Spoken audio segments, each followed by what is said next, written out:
Hello, I'm Isaac Hayes III, founder and CEO of Fanbase, and I'm here with a very important message. We are at a turning point in the Black community where we must have equity in the apps we use that scale to billions of dollars. But this time, we own the infrastructure, we own the culture, and we shape the future. And Fanbase is the future. Fanbase combines the free functionality of Instagram, TikTok, and YouTube into an all-in-one platform built for the evolution of social media and monetization. With over 1.4 million users, that's real proof that we are shifting the conversation of tech ownership and equity for creators. So right now, I want you to go to startengine.com/fanbase and invest today. The minimum to invest is $399. That gets you 60 shares of stock in Fanbase at $665 a share. This marks a turning point in Black ownership of social media. If we don't take this opportunity to own social media right now, we will always be customers to our own creations. And that can't go on. So once again, go to startengine.com/fanbase and invest today. We must own the platforms where our voices live, our stories matter, and where our culture drives the world. Thank you. Folks, Black Star Network is here. Hold no punches. I'm real revolutionary right now. Support this man, Black Media. He makes sure that our stories are told. Thank you for being the voice of Black America, Roland. Stay black. I love y'all. All momentum we have now, we have to keep this going. The video looks phenomenal. See, this difference between Black Star Network and Black-owned media and something like CNN. You can't be Black-owned media and be scared. It's time to be smart. Bring your eyeballs home. You dig?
Today is Thursday, December 18, 2025, coming up on Roland Unfiltered, streaming live on the Black Star Network.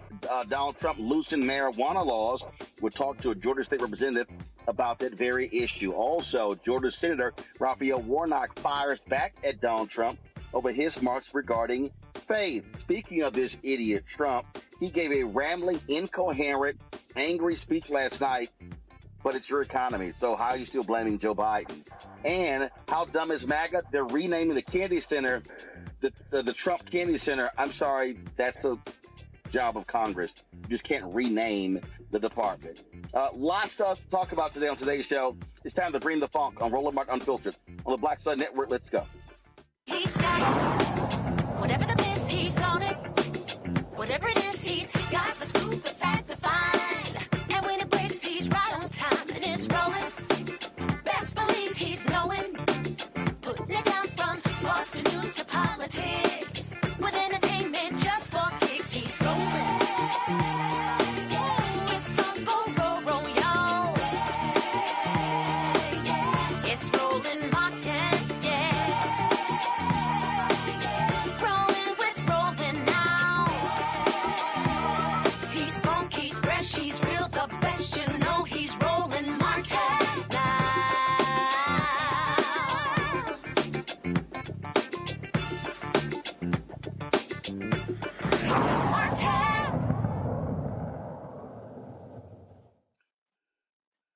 Donald Trump signs executive order reclassifying marijuana as Schedule 1. Well, what could the impact of that be? Georgia State Representative Greg Bell joins us right now. Representative Bell, glad to have you on the show. Walk us through this. What does this actually mean? What is the impact of this executive order by rescheduling marijuana on the federal crime level?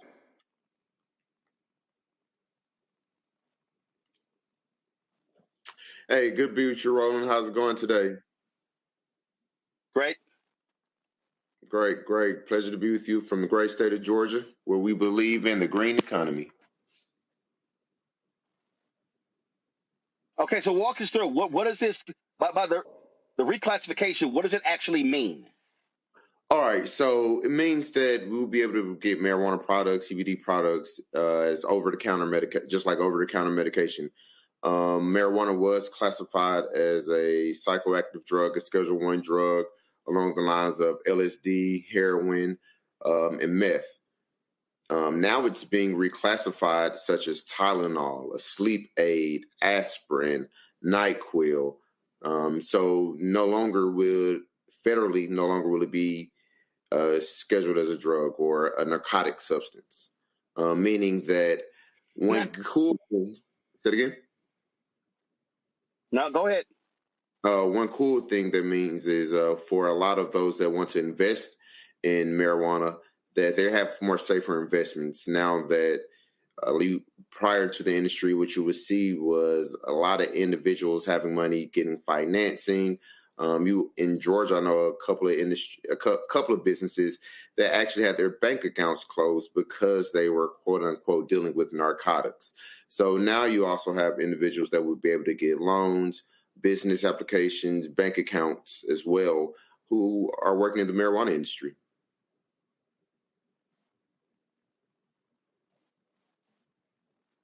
So on that particular point there, as it relates to individuals who have been convicted, so this doesn't have an impact on convictions, correct?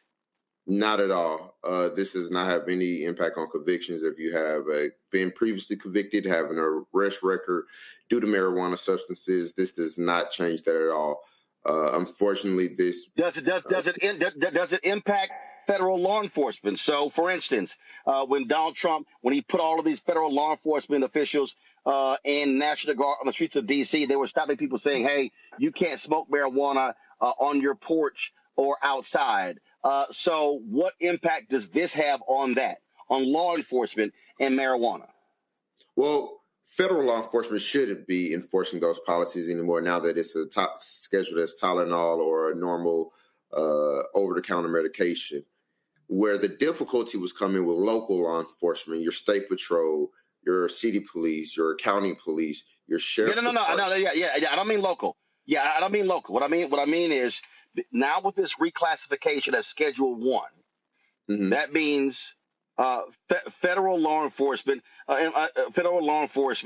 will they be, will marijuana be still criminal? Or is there a certain amount of marijuana that you have to have? And so what is this by reclassifying as Schedule 1, what does it mean for that?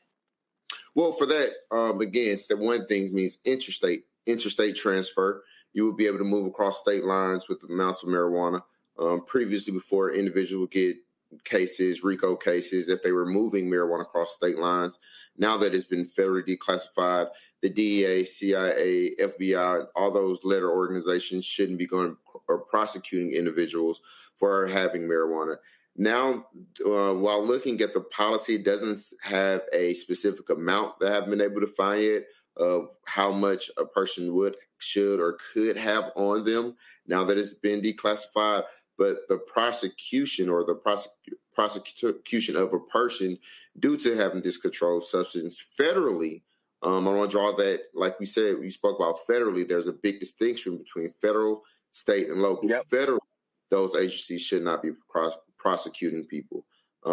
We still have a lot to learn, as it was just declassified.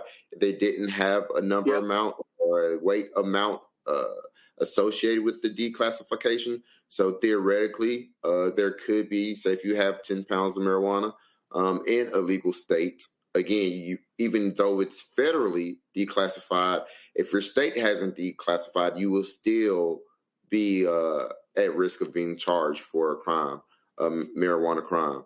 But again, federally, you will be protected. Gotcha.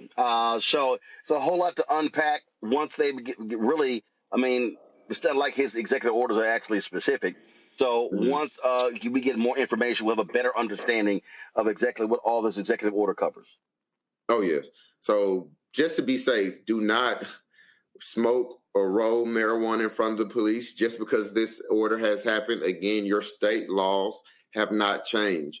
This does not mean you can go to your weed man, your plug, and go get an ounce or whatever you need and say, well, it's now such as Tylenol. Depending on your state law, your state code, your local ordinances, you still could be prosecuted. This is more so a business move, rather, I see, than actually helping people have access to safe marijuana products or having access to medical health care.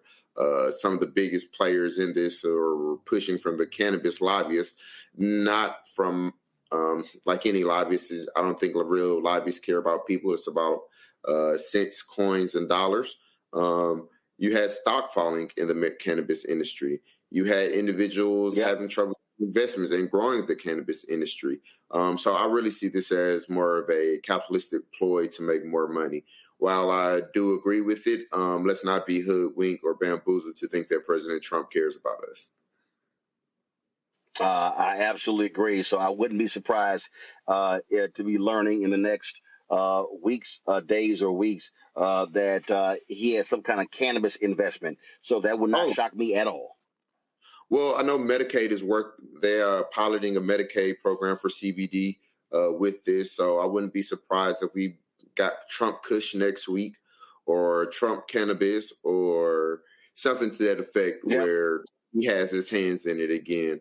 I think we have a very narcissistic president that's only in office to stay out of jail and build wealth for himself on the backs of the American people. And although I do agree with this policy, we will soon see how much more wealthy the president will make or become after this declassification.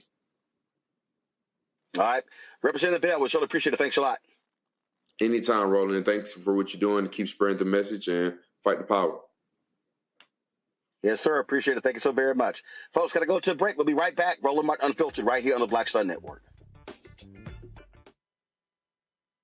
hatred on the streets, a horrific scene, a white nationalist rally that descended into deadly violence.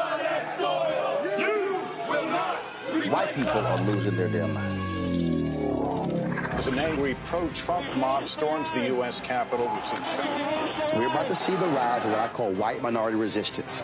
We have seen white folks in this country who simply cannot tolerate black folks voting. I think what we're seeing is the inevitable result of violent denial. This is part of American history. Every time that people of color have made progress, whether real or symbolic, there has been what Carol Anderson at Emory University calls white rage as a backlash. This is the rise of the Proud Boys and the Boogaloo Boys. America, there's going to be more of this. Here's all the Proud Boys, guys. This country is getting increasingly racist in its behaviors and its attitudes because of the fear of white people. The fear that they're taking our jobs, they're taking our resources, they're taking our women. This is white fear.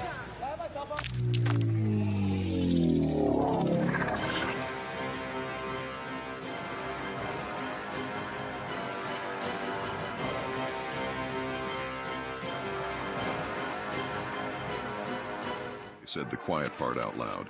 Black votes are a threat, so they erased them. After the Supreme Court gutted the Voting Rights Act in 2013, Republican legislatures moved fast. New voter ID laws, polling place shutdowns, purges of black voters from the rolls. Trump's Justice Department didn't stop it, they joined in. In 2018, his DOJ backed Ohio's voter purge system, a scheme that disproportionately erased black voters. Their goal, erase black votes and political power. Yeah, that happened. These are the kinds of stories that we cover every day on Roland Martin Unfiltered. Subscribe on YouTube and download the Black Star Network app. Support fact-based independent journalism that centers African Americans and the issues that matter to our community.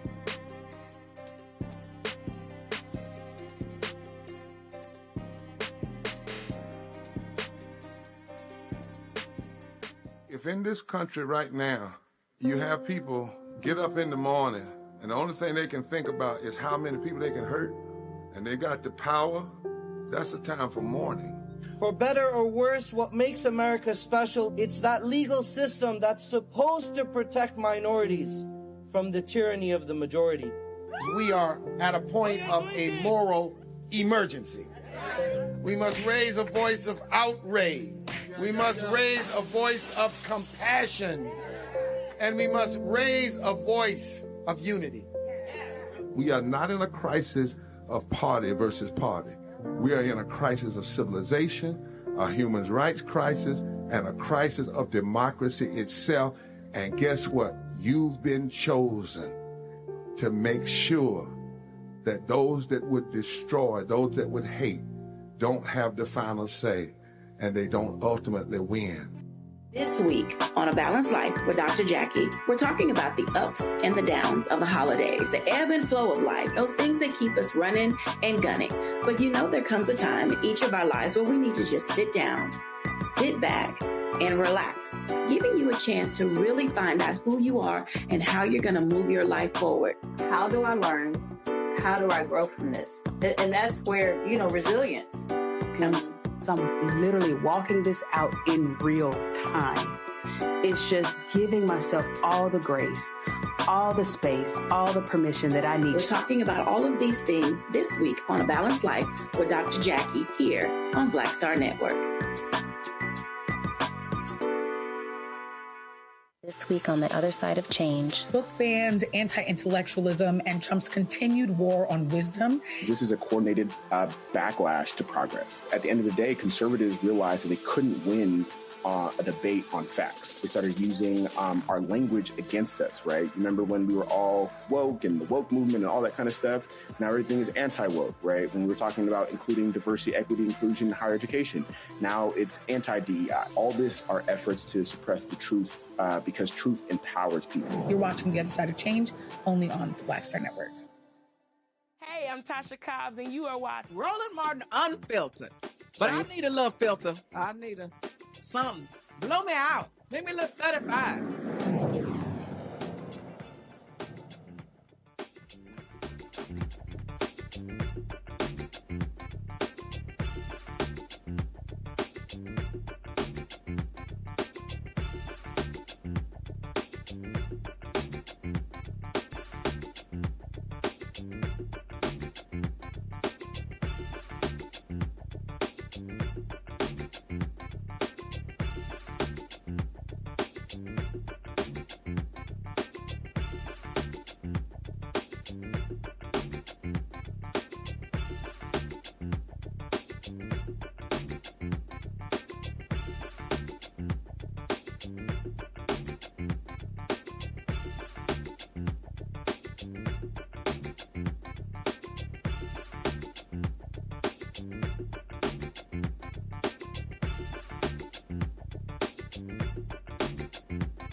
All right, folks, last night, an angry, bitter, resentful, I think drunk dude, 80-year-old dude, gave a speech last night talking about the economy. And it was, of course, the greatest hits of Biden, it's Biden, it's all Biden, it's all because of Biden, all because of Biden. I mean, he just sat here and went on and on and on.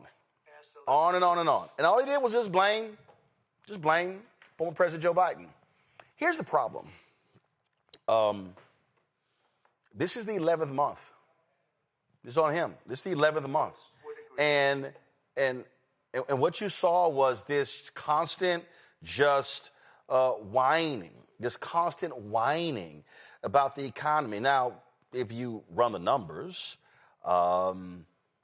his tariffs have been destroying the company. He promised, day one, prices going down. Day one, everything is going down. Day one.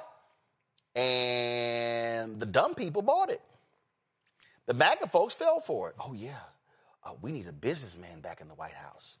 I think this is going to be amazing. I think by putting him back in, we're going to have a golden economy. Everything is going to be amazing. Everything is going to be fantastic. This man is going to come in and he's going to save the day. He is going to return us from this wretched world. Oh my God, we're going to have a boom. We're going to see manufacturing. We're going to see everything explode. I mean, everybody is going to be rich. Donald Trump acted like he was going to come in there and he was going to, sort of like Oprah, you get a car, you get a car, you get a car, you get a car, you get a car. And all these folks fell for it. They all fell for it. And they keep falling for it. They keep making excuses. They keep saying, it's around the corner. Oh, yeah, listen to his advisor. Trust me, next year, it's going to be a killer. Next year, it's going to be amazing. I'm telling you right now, it is going to be bonkers next year. Trust me, it's going to happen. It's going to happen. It's going to happen. That's what they all promised. They all promised that. They all promised how amazing it was going to be for all of us. And you know what's happening? His white people are broke. The farmers are losing money. All of this stuff is going to hell in a handbasket. He's begging the Fed, please, can y'all please can you change interest rates? And it's just over and over and over again. Now, here's the other problem. The networks covered this crap. They tried to float that, he's going to announce we're going to war with Venezuela. So they all covered his speech. They all got played again because of stupidity. All right, so just listen to some of it. It was an 18-minute speech. Literally, it was just filled with anger and resentment. I ain't going to play much of it, but if you want to see Stuck on Stupid, watch this. 11 months ago, I inherited a mess, and I'm fixing it. When I took office, inflation was the worst in 48 years, and some would say in the history of our country, which caused prices to be higher than ever before, making life unaffordable for millions and millions of Americans. This happened during a Democrat administration, and it's when we first began hearing the word affordability. Our border was open, and because of this, our country was being invaded by an army of 25 million people, many who came from prisons and jails, mental institutions, and insane asylums. They were drug dealers, gang members, and even 11,888 murderers, more than 50% of whom killed more than one person. This is what the Biden administration allowed to happen to our country, and it can never be allowed to happen again. We had men playing in women's sports, transgender for everybody, crime at record levels with law enforcement, and words such as that just absolutely forbidden. We had the worst trade deals ever made, and our country was laughed at from all over the world. But they're not laughing anymore. Over the past 11 months, we have brought more positive change to Washington than any administration in American history. There's never been anything like it, and I think most would agree. I was elected in a landslide, winning the popular vote and all 7 swing states and everything else, with a mandate to take on a sick and corrupt system that really just took the wealth from people and crushed the dreams of the American people. First of all, do you know how to read? I mean, just making shit up. Just making stuff up. Okay? And then, took the wealth. How much has he enriched himself since he's been back in the White House? Okay, I'm just going to play a little bit more. The last 4 years, the United States was ruled by politicians who fought only for insiders, illegal aliens, career criminals, corporate lobbyists, prisoners, terrorists, and above all, foreign nations, which took advantage of us at levels never seen before. They flooded your cities and towns with illegal aliens. They decimated your hard-earned savings. They indoctrinated your children with hate for America. They just released a level of violent felons that we had never seen to prey on innocent. They caused war. They caused mayhem. They caused a horrible situation all over the globe. But now you have a president who fights for the law-abiding, hardworking people of our country, the ones who make this nation run, who make this nation work. You mean the twice-impeached, criminally convicted, 34-count felon-in-chief, Donald Trump? That's that law and order? Oh, okay. Just 1 year, we have achieved more than anyone could have imagined. Starting on day one, I took immediate action to stop the invasion of our southern border. For the past 7 months, 0 illegal aliens have been allowed into our country, a feat which everyone said was absolutely impossible. That's just a flat-out lie. Do you remember when Joe Biden said that he needed Congress to pass legislation to help close the border? He was always blaming Congress and everyone else. As it turned out, we didn't need legislation. We just needed a new president. We inherited the worst border anywhere in the world, and we quickly turned it into the strongest border in the history of our country. In other words, in a few short months, we went from worst to best. We're deporting criminals, restoring safety to our most... Okay, that's also a lie. The reality is Obama and Biden actually deported more people than this idiot did. I'm not going to play any more of this. I'm just going to go to my panel. Again, what you have to understand, y'all, this is just, oh, my God, everything is about Biden's fault. Donald Trump cannot accept the reality that he has destroyed this economy. And no matter how, you cannot tell enough lies to cover up how they have destroyed this economy. Now, rich folks, I saw where Clay Travis, like, oh, this is the best first-ever president in my life. Oh, golfer Bryson DeChambeau. Oh, yeah, if you're rich, you love this idiot. You love this idiot. But that's not what's going on. Dr. Greg Carr, Department of Afro-American Studies, Howard University out of D.C., Reese Colbert, host of the Reese Colbert Show, Sirius XM Radio out of D.C., Joy Cheney, Joy Strategy out of D.C. Glad to have all three of you here. So, Reese, I saw a post where you were like, if we're going to get all this money, and we've gotten, I think it was like 11,000, you're like, oh, my God, this is great. They're liars. But he lies about lies. And here's the deal. These MAGA people, they see what's going on with health care, wages, prices going up. They cannot lie themselves out of this debacle. To be clear, what I said is, if we were actually going to get an $11,000 and we not, fund, I will put a MAGA hat on my damn self. Let's fly before you see me in a MAGA hat and before we get $11,000 check, because all of the analysis says that 99% of the country is going to see less income in 2026 as a result of this big ugly ass bill that he passed.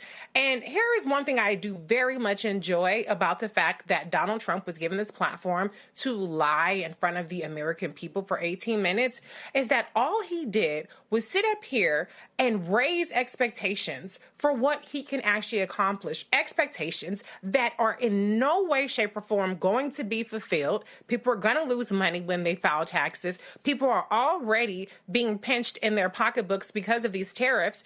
And so I want the Democrats to clip, and I want them to shove these clips down his throat and every Republican's throat who voted in lockstep with Donald Trump. Because the reality is you can't gaslight people away from what they're experiencing. Nothing is more affordable.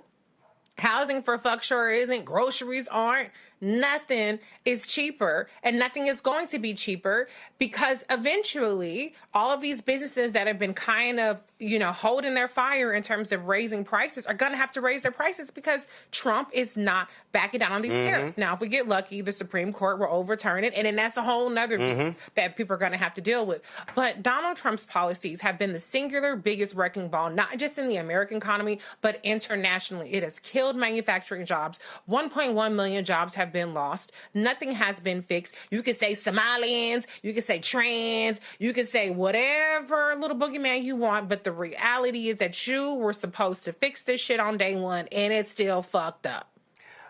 Joy, Daniel Dale, of course, is the fact checker at CNN, and he had a really busy time last night walking through all of the lies. Watch this. Daniel, obviously we heard a lot from the president squeezed into those 15 minutes that were allotted to him. The White House makes that request to the networks. What did you hear in the president's remarks? Caitlin, that was a fact check it, half asleep kind of presidential speech. So many of these claims have been debunked so many times. For example, the president said inflation is stopped. As Harry pointed out, it's not stopped. It's 3%. In fact, September, that 3% rate was the fifth consecutive month inflation had increased. The president also said that he inherited the worst inflation. He said some might say in the history of the country. Again, he inherited 3% inflation in January. Even the 9.1% peak of the Biden era in June 2022 was about a 40-year high, not a 48-year high, nowhere close to the all-time high of more than 23%. He spoke of cutting prescription drug prices by 400 to 600%. Those figures are mathematically impossible. If you cut it by more than 100%, people would get paid to get their medications, which of course is not happening. He said the price of eggs has fallen, which is true, but then he said everything else is falling rapidly. Everything else is not falling rapidly. In fact, even on groceries in particular, far more products have increased in price this term than have decreased. He said again he secured $18 trillion in investment this year. That number is total fiction. Even the White House website uses a figure of $9.6 trillion, and my detailed review found that that figure is a wild exaggeration, accounting vague promises, vague not even promises, and so on. He spoke of some states hitting $1.99 for gas. The lowest state average today is closer to $2.40. About 100 stations out of about 150,000 stations are below $2, according to the firm Gas Buddy. He also talked about immigration, made false claims there, saying that an army of 25 million people invaded the country under President Biden. Leaving aside this army rhetoric, the number was not even close to 25 million. It was under 11 million, and that counts millions of people who were rapidly expelled from the country. Crime was nowhere close to record high under President Biden. He has not settled, President Trump has not settled 8 wars. That list includes various wars, various situations that were not even wars, and some conflicts that have not actually been resolved. I could go on. I don't have time. So visit CNN.com, and we'll have a full list later. That's called massive liar. Exactly. These aren't exaggerations. These are lies. He continues to lie to the American people. And the only question is, are we dumb enough to fall for it? And what we've already seen is not black people. Not black people. It's good to be black. But even white Americans have caught on to him, as Reese said before.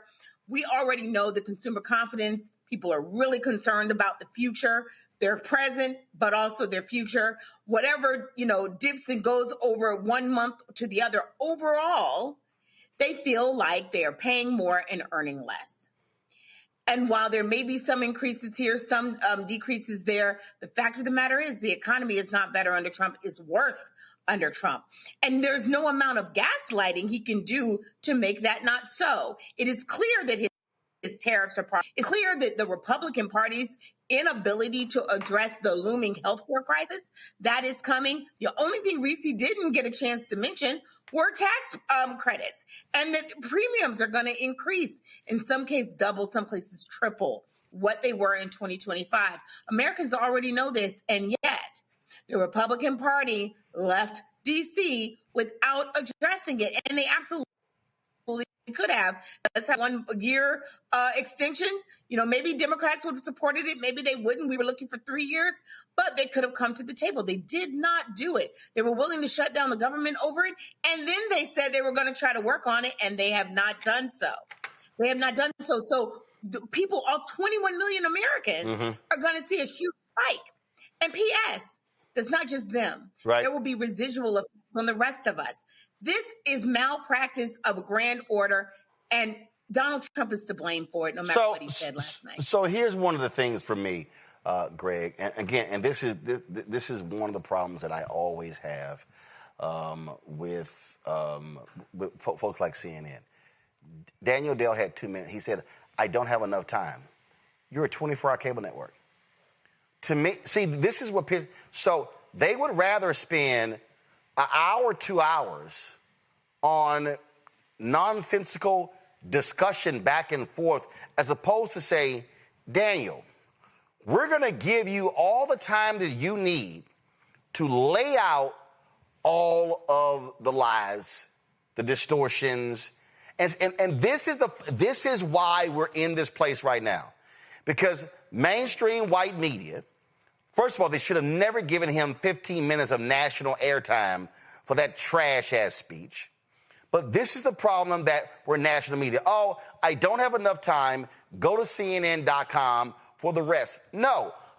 They should have said, Daniel, what is it going to take? 5, 8, 10, 15 minutes? Imagine if Daniel Dale said, it's going to take me 23 minutes to walk through all of the lies. That's when you say, Daniel, you've got 23 minutes. Yes. Yes. Unfortunately, Daniel won't have any minutes soon, even though the Warner Board has said they have advised not to take this propped up deal from the Ellisons and the Saudis and the United Arab Emirates and Qatar in a minute. Understand that Netflix doesn't want CNN. They want the back catalog of the film, and they want Batman and Superman, and the devil takes the hindmost, and all Bozo wants is CNN. So Daniel should probably take his minutes now before the Scott Jennings show is on primetime, and Abby is looking for a job somewhere. By the way, you probably saw, I'm sure you did, that Scott Jennings is one of several other hosts that has been offered a prime radio spot to occupy the time slot that was once held by Charles Christian Kirk. So, yeah, he should probably take those minutes now. But what we're watching is the fire sale. This is the fire sale for the country called United States of America.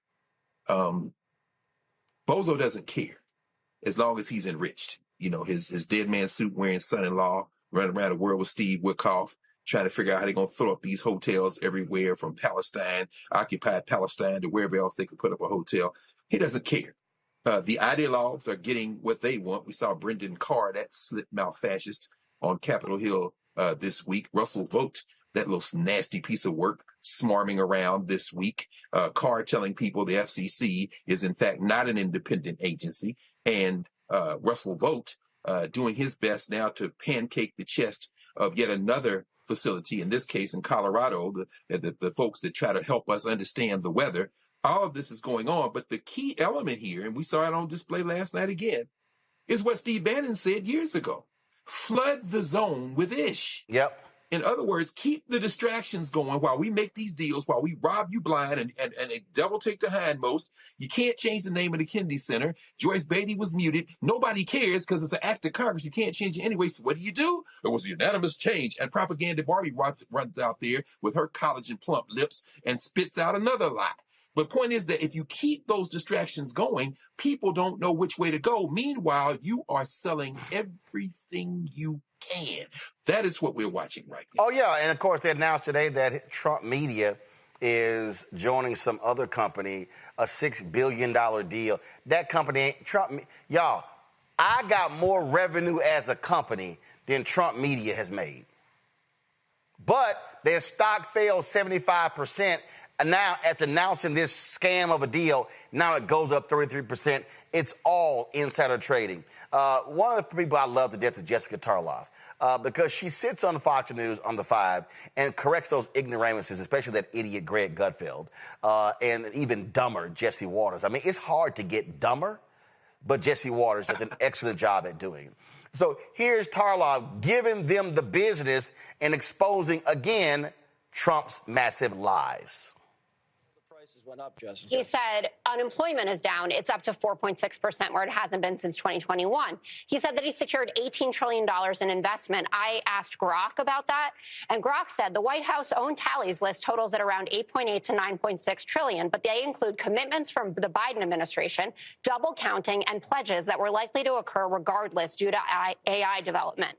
Then the crazy stuff like on bringing down drug prices by 600%. I don't know if you saw John Roberts asking Howard Lutnick about that today. You can't bring down prices by 600%. The drug companies aren't paying you to take the medication.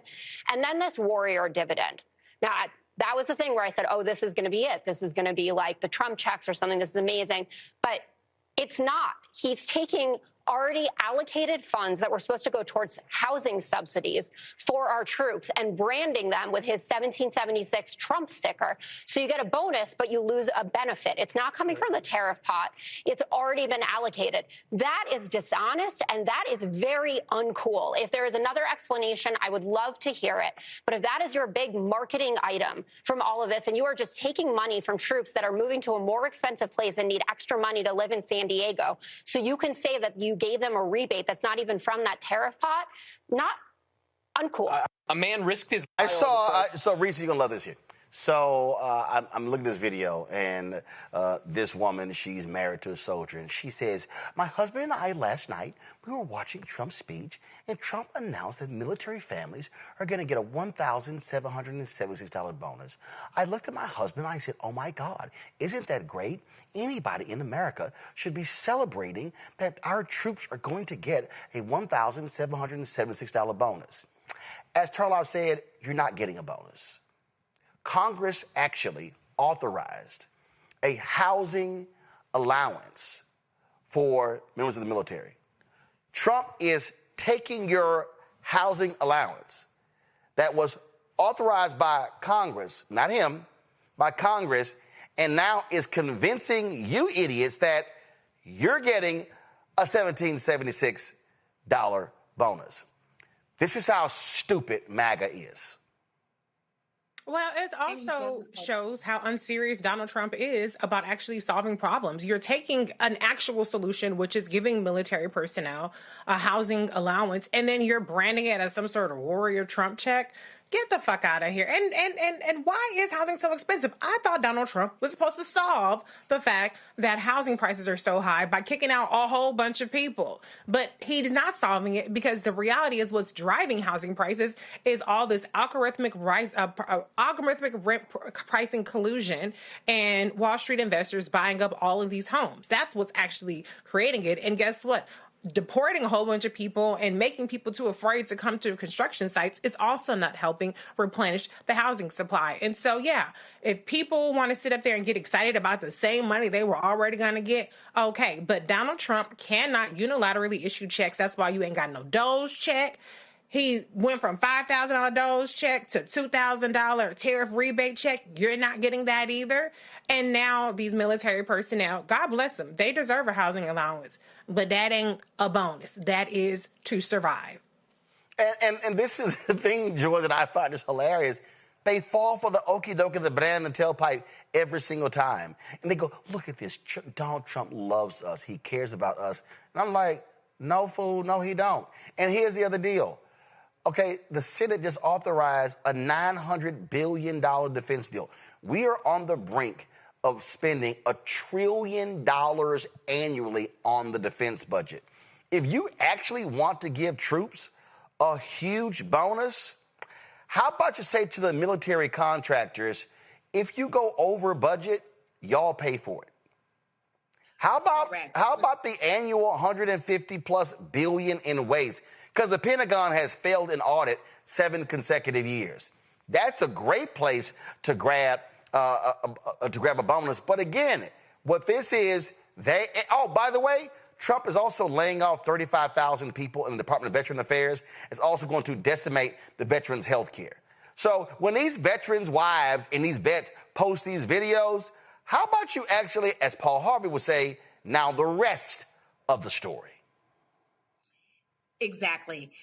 As a practical matter, every time it appears that Donald Trump is giving you something, rest assured, as Reese said, not only can he not write checks, but his practice has consistently been that if he appears to be giving you something, that is because he is taking away more out the back. He's at your door offering you a flower, but he's stealing your TV and your couch out the back door. This is a thief. This is what he does. And he tricks you. So give no tax on tips. That sounds really good, and I give him kudos for at least pandering to tipped workers, right? There's something to be said for it. But the major thing to be said for it is that 2/3 of these workers don't pay taxes such that they are going to benefit from the no tax on tips. So something he mentioned it last night. It sounds good. It means nothing. It means nothing. He is tricking people over and over and over again. Meanwhile, wealthy people are doing better. The wealthiest Americans, Elon Musk and Jeff Bezos, make the same thing that half of the country make all together, just the two of them. He is creating an oligarchy. Meanwhile, you are going to spend more and make less. And anytime he says he's giving you something with his name on it, rest assured, it will not make up for what you are losing. Every time, twice on Sunday. And each time I'm like, someone like, well, maybe this time, because we all want to believe the best. It's always a lie. Donald Trump has consistently been a grifter, dishonest, and this has carried through to his administration, and it didn't have to. He's chosen this. Absolutely. Tied to this, if you will, is Ken Martin, Greg, who is the chair of the Democratic National Committee, announcing that the DNC is scrapping their report of what went wrong in the 2024 election. Had some people who were hitting me today, and they were like, oh, my God, this is ridiculous. They shouldn't be doing this. This is wrong. And I was like, no, actually, it's not. It's not. Because first, I've already seen 2 autopsies. In fact, if I'm correct, and Risa, you may have seen this as well, and Greg and Joy, y'all may have seen this. I swore earlier this week, let me pull it up. I swore earlier this week, or was it last week, somebody posted something called, right here. Somebody posted democratautautopsy.org. And it's a Roots Action report on the 2024 presidential election. It's called Autopsy, How Democrats Lost the White House. And you can actually download it, and you can read the report online. So if I click right here, I can read the whole report and download it, whatever. And so here's my whole deal. If I'm Ken Martin, I'm not trying to have another what happened last year conversation, because the 2024 election is over, okay? It's over. We all know how they lost. This report says it right here, and it jumps out 6.8 million fewer people voted for Harris than they did for Joe Biden. It talked about the impact of Israel and Gaza. It talked about Harris not cutting herself from a lot of Biden policies. All right, she talked about it in her book. All right, we're good. So if I'm Ken Martin, hell no, I'm not talking about it, because I got these folks on the run. I got Republicans breaking away in the House, scared to death because their own people are going to lose health care. And there are 35 vulnerable Republicans like, oh, shit, we might lose our jobs, might lose the House. You got Senators, Joni Ernst, not running for re-election. Susan Collins is in trouble in Maine. You've got Republicans cannot find a top candidate running against Ossoff in Georgia. They're scared to death of Roy Cooper in North Carolina. And so why in the hell would put a report out that's going to lead to massive negative headlines and crapping all damn day when they're catching all the heat? To me, hell, that's called smart politics. Yeah, in fact, but to be even smarter, they maybe should take a page from the white nationalist party. Remember when Barack Obama won re-election in 2012? And they had the autopsy, the GOP autopsy. And the report said, you know, Romney didn't reach out to these minorities and they need to make a kinder, gentler GOP. There was a madman sitting in his golden tower in Manhattan that tweeted out, "That's absurd. You need to double down. Leave that immigration alone." We're talking about immigration reform. That was Donald Trump. Notice how quickly they shut the F up once they quadrupled down on white supremacy and took the White House in 2016. Let's fast forward to now. Ken Martin's on the right road, but to continue on that road, and Reese, thank you, sis, for taking some of our cosplay left friends to the woodshed around Jasmine Crockett, because, you know, you read 2 pages of Karl Marx and all of a sudden you're some kind of genius. And I didn't realize the corpse of Jill Stein was still animated until I see them floating around on some of these left websites. But at any rate, the whole point is, at this point, what you don't double down now on, Democrats, is chasing these toothless white voters that ain't never coming back to you. Yep. Now you go in the opposite direction. You go to Mamdani, you go Ken Martin and them. If you're not ready to do that, you need to be quiet. Finally, let's be crystal clear about what we're facing right now. Donald Trump's scared of 2 things. He is scared of not making as much money as he can. That's number 2. Number 1, he's scared of the Epstein files. Let's be very clear about all of this. This madman is running crazy. And in order to survive, he will do anything, since we've been probably on air. You see that TikTok now, the deal is going through. He got his little white supremacist friend, Larry Ellison, and them. They got a little piece of it. A couple other companies got a piece of it. And ByteDance still has a piece of it. Meanwhile, China announced this week they are testing now this huge facility they built to produce the cutting-edge semiconductor chips. China go blow past the United States and all them billionaire fools with all the technology. It's just a matter of time. And so in this collapsing entity we call United States of America, the billionaires are raiding the piggy bank. Bozo's trying to stay out of jail and get him $5 on the way out as well. The world is moving on and preparing for a post-American future. And we, trapped in this entity, got 2 choices. We can pretend like this is business as usual, or we can take a page from the Republicans who said, we're going to go in our direction completely and go in our direction completely. And that means Ken Martin's going to have to probably catch up a little more other than just dead in autopsies. Nah, bruh, you need to come on over here with us.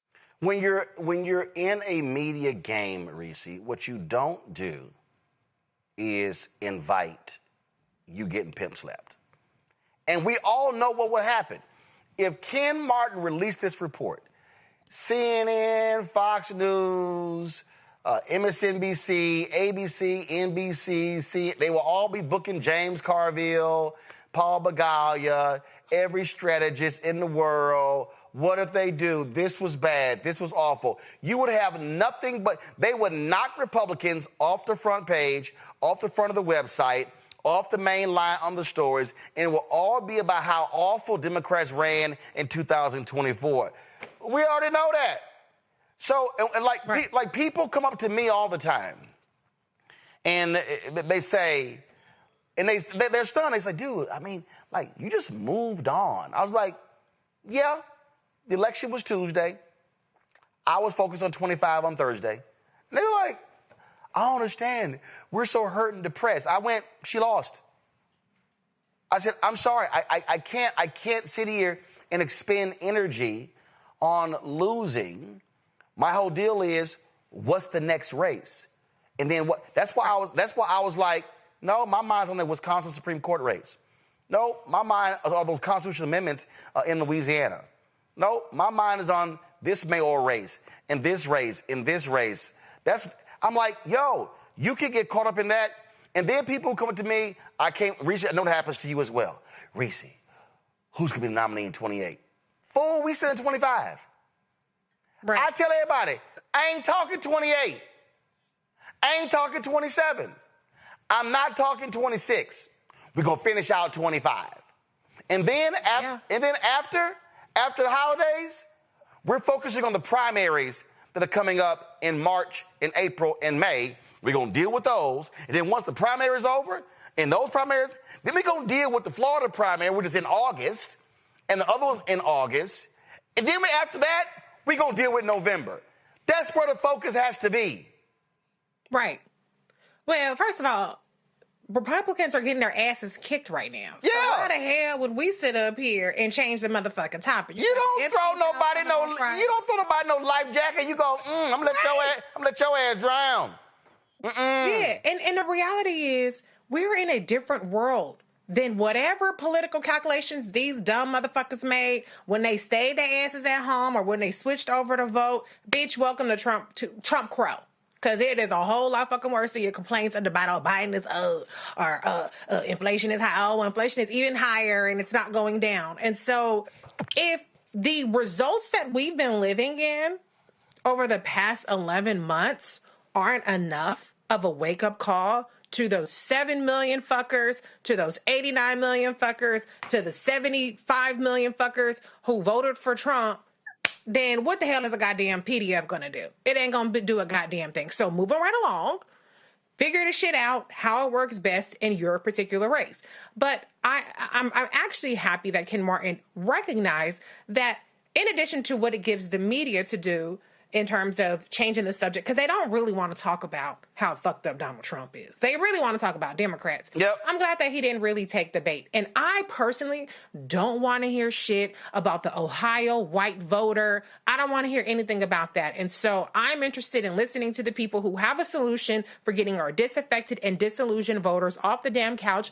I'm interested in people who want to reach the black voters that stayed home because something didn't resonate with them or because they were effectively targeted with disinformation, and other propaganda. That's what I'm interested in having. We should be having a Project 2028, a Project 2026, a project what the fuck we gonna do for the next 15 days. That's what I want to see, not a goddamn rehashing of what happened in the election. We lost. Get over it. Elections have consequences. So yes, kudos to Ken Martin. You could talk about transparency, all that shit. It don't fucking matter. What's done is done. What are we gonna do to move forward? And guess what? That moving forward does not look like telling black women, telling black people to go to the back of the bus. You're a great white hope candidate. Everybody's going to have to compete. And good luck on activating the people that are actually reliable Democratic voters. And good luck on getting people who have felt completely left out of the system to the ballot box. If you can do that, you can win. You ain't got to worry about who else is running. Your ass can win. That's right. That's right. So, Joy, you have to follow. That was like 11 F words, and that were 3 MFs. Was it? I don't know. Was it that many? Yeah, that was. It was that many. Like when you hit like 6, I was like, I got to start counting. Then it was like my bad. Another one, then another one, then another. So can't none of y'all send me no emails about me cussing. Oh, I get all the hate mail for you. I get all the hate. I get everybody on my ass, and that was 3 F words and 3 MFs. 11 F words and 3 MFs. Joy, you got to follow that. Fuck it, it's the end of the year. Now, listen. Here's the only thing that Ken Martin could have improved upon. I wouldn't have even released it. I wasn't releasing it. He didn't even really owe us all of that. And let's be clear, just because they're not releasing it doesn't mean they're not learning from it. What the American people need are results. What we want from the DNC is an actionable plan. We don't need to all discuss it. We need them to discuss it. We want them to do it. We want them to get us wins on the books. Forget transparency. Forget all of this, whatever. Wins on the books. Hook or crook, however you do it. That's what we want. And we all have discussed here what's winning. Zohran Mamdani is winning in New York. We have Abigail Spanberger winning in Virginia. But what they are all doing are focusing on what people want to see. They want to see increased earnings, decreased costs. They want to see improved lives for them and their family. It's just that simple. They want to be able to go and know that their vote is going to be counted and not wait all day. They want a society that works for them. There's just nothing else beyond that. That's what they want. That's what the Democrats are asking for. Yep. That's what moderates are asking for. That's what they need to deliver. And so talking about it, creating headlines that are distractions and are just fodder for the Jake Tappers of the world really would not have benefited anyone. And what we already know is that they did not invest properly in the communities that have been the Democratic base. Hell no. They just didn't do it, and they just didn't do that, and they got to do more. Hey, I'm going to tell y'all something right now. I got a text message yesterday. I ain't going to name the person. Person's black, and sent me this, hey, we want to send some House candidates your way on your show. I said, y'all sending checks?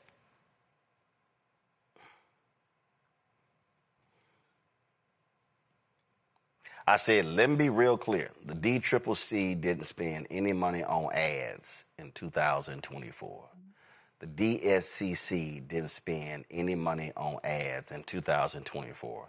The House Majority PAC, the Senate Majority PAC spent zero on ads on Black Star Network.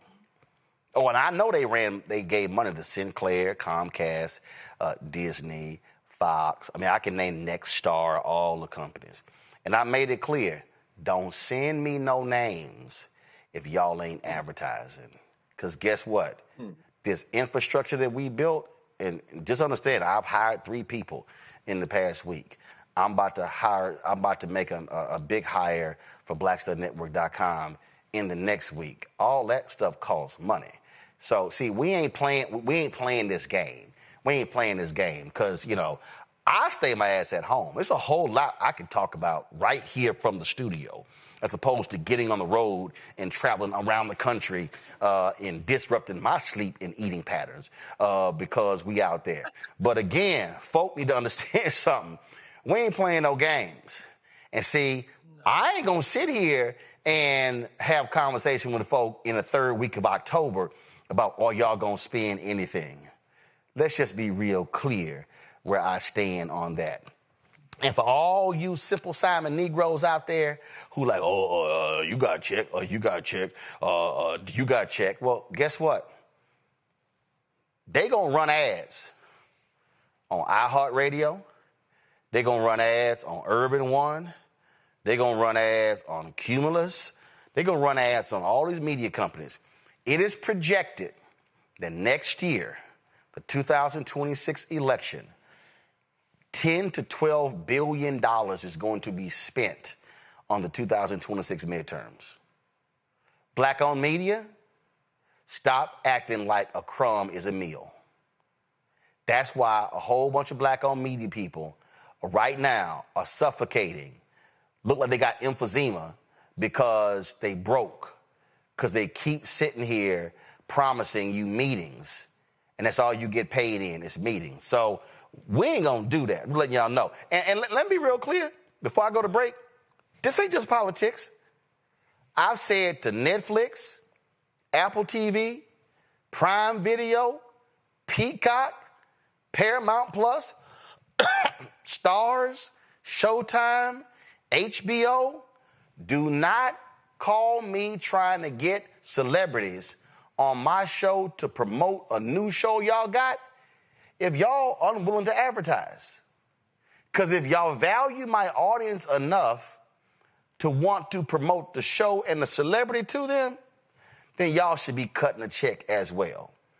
Because I could talk about a whole bunch of other stuff, then talk to y'all celebrity.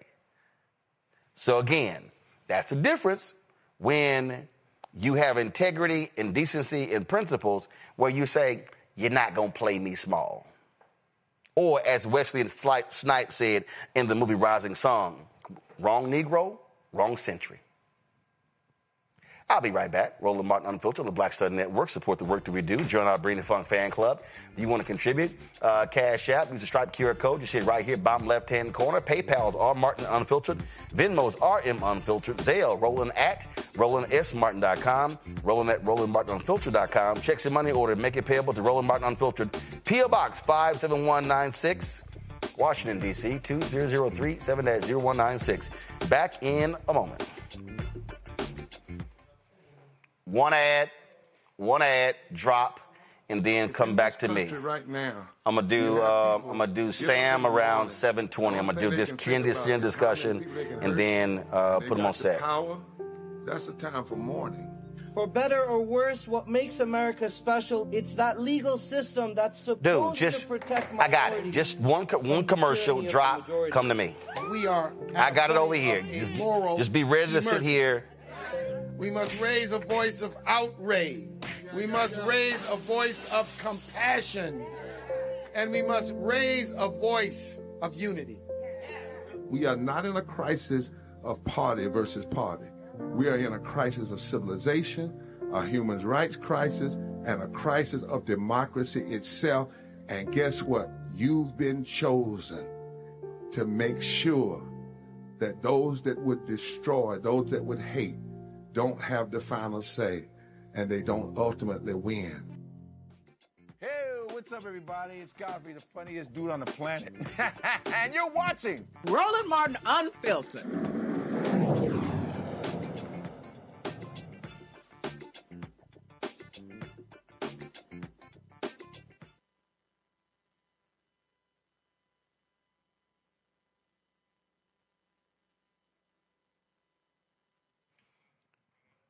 When you have a narcissist sitting in the Oval Office who's pretty stupid, what are you going to get? You're going to get somebody who's all about them. So this fool, now remember FIFA gave that fool a Peace Prize, nothing. So today, these idiots announced that the Kennedy Center Board has voted unanimously to name it the Trump Kennedy Center for Performing Arts. Okay, first of all, just like the Department of War, you just can't just do that because Congress actually passed the law naming it the Kennedy Center. And so they put out this statement. Carolyn Levitt, who's the chief liar for Donald Trump, put out this statement saying that, it was unanimous. Congresswoman Joyce Beatty, who's on the board, was like, that's bullshit.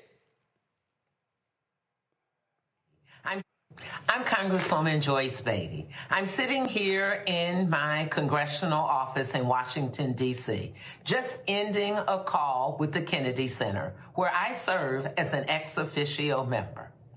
I am bringing this to you live today because what you may hear is that there was a unanimous vote to rename the Kennedy Center the Trump Center.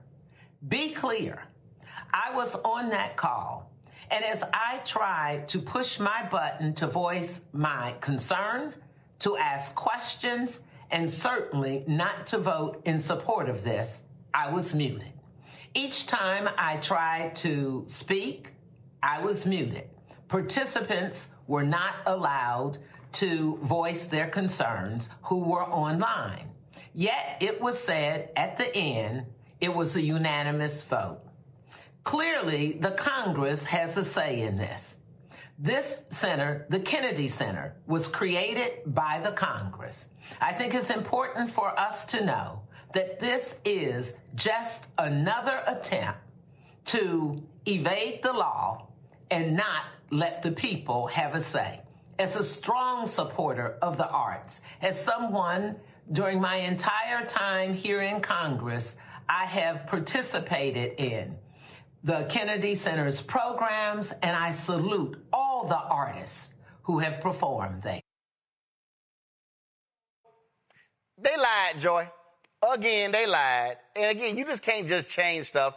But when you are nothing but ass kissers, and that's what MAGA is, oh my God, he's been so amazing. He's been so incredible. We're going to name it after him. I'm telling you right now. Then we got them bullshit ass, all that gold, the plaques and the photos all on the White House wall.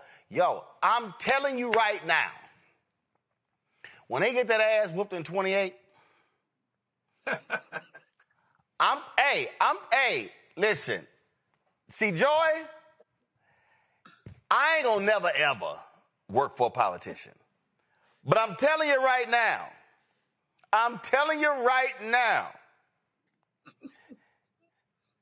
if it's President Westmore on January 2029, if it's President somebody else, I'm going to have somebody at the White House with a big-ass trash can And at 12:01, I want a split screen. Hell, I want them to hold the phone up and just be streaming it on Instagram or streaming it on YouTube. I'm just throwing shit in the trash can. I'm sitting here, I'm like, take all that shit down. I'm sending somebody over to the Peace Building. Take that bullshit down. I'm telling you right now. See, this is where Democrats, I think, are too nice. They got to be strict. Matter of fact, they need to run on, when I'm elected, I'm tearing that bullshit ball. Well, first of all, the ballroom ain't even going to get built. I'll be like, yo, I'm sitting here dynamiting that bad boy. I mean, I don't know who these people think. There's always tomorrow. And when tomorrow comes, we are going to know who they are, and we're going to know where to find them and how to fire them and how to get rid of them and how to certainly take their name off the Kennedy Center building. I almost don't want us to push this too much because obviously he can't change the name officially. I would rather him kind of Kabuki Theater change the name so that we don't have to go through the no, Joy.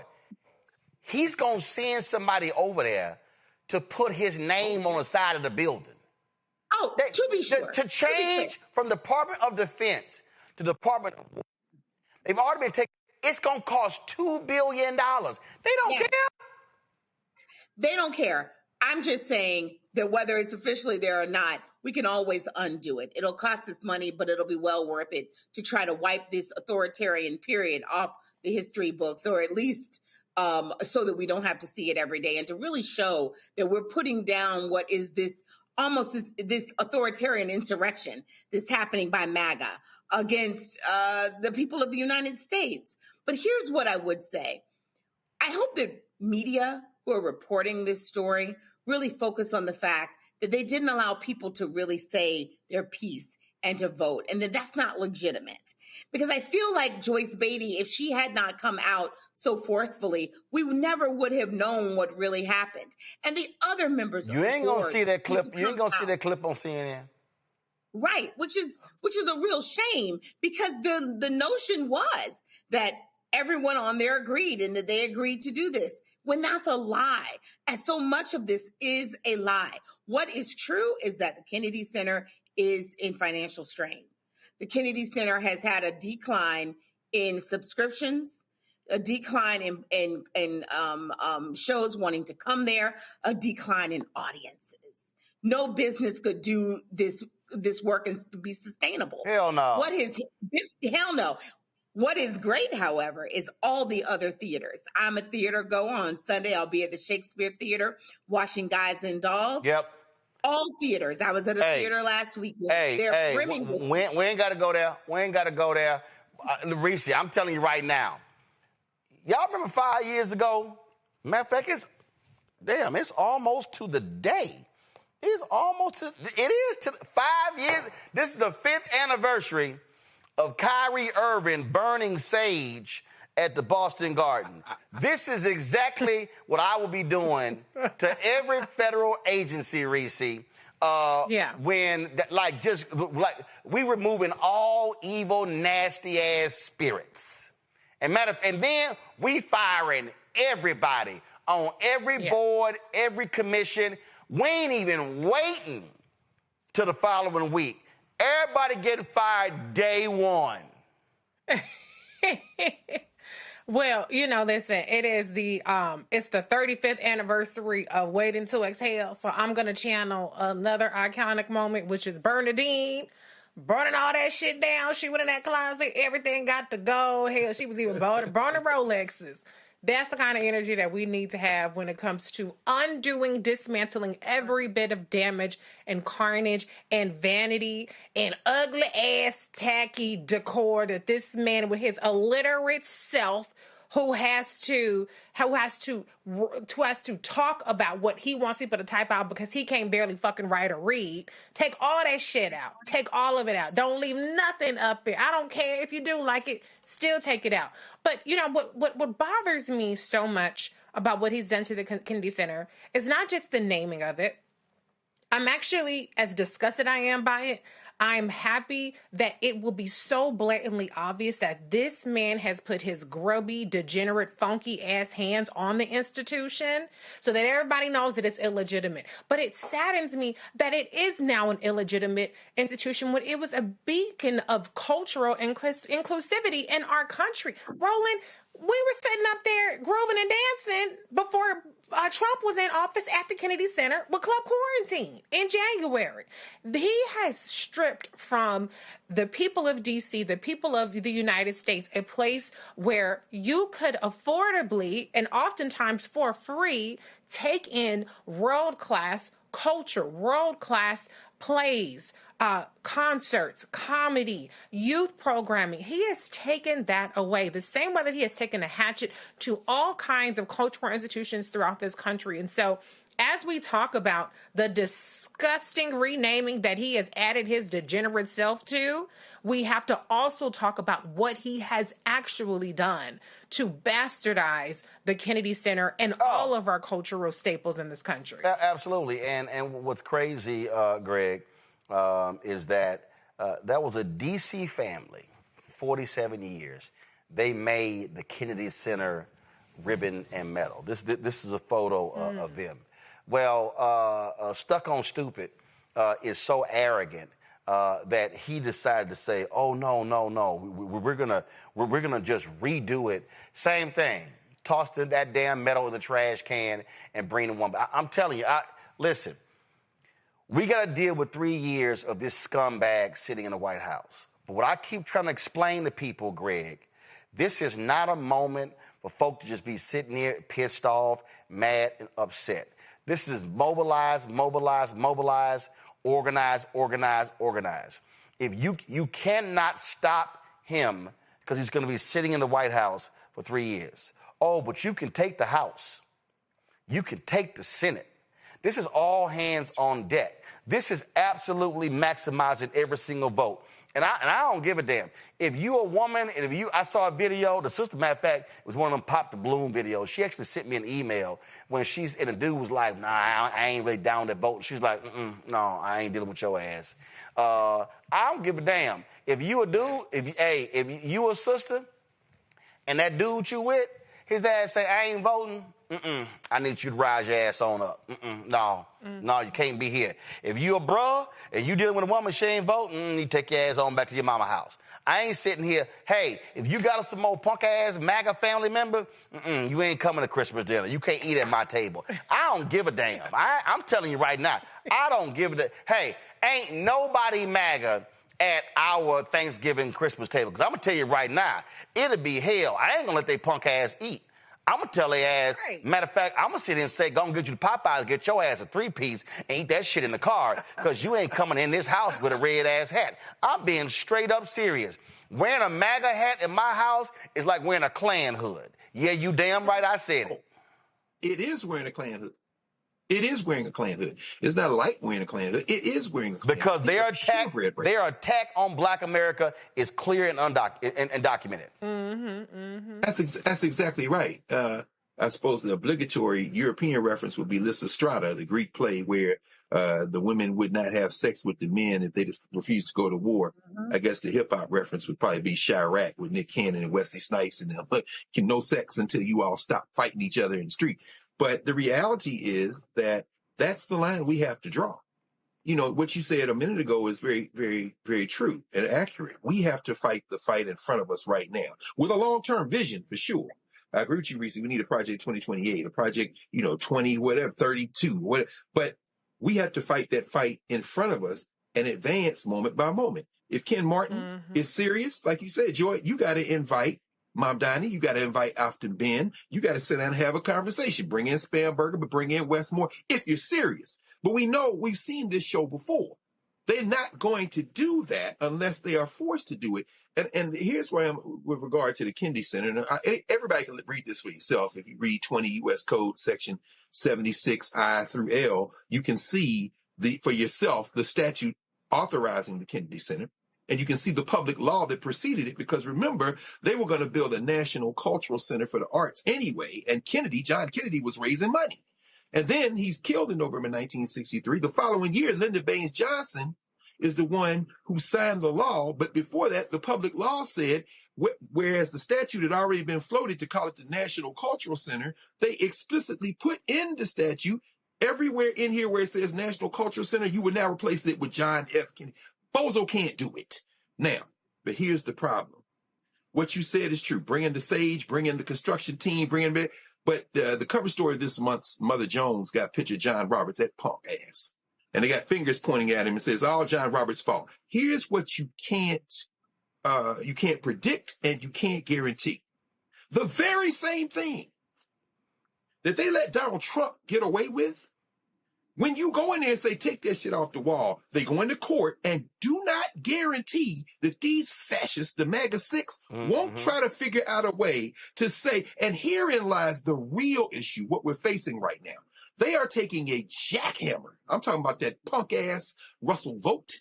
I'm talking about Kevin Roberts, who's got a whole ass insurrection now at the Heritage Foundation because all this anti-Jewish stuff his friend Tucker Carlson is doubling down on, and he's with him. Now the board is splitting, the donors are scrambling.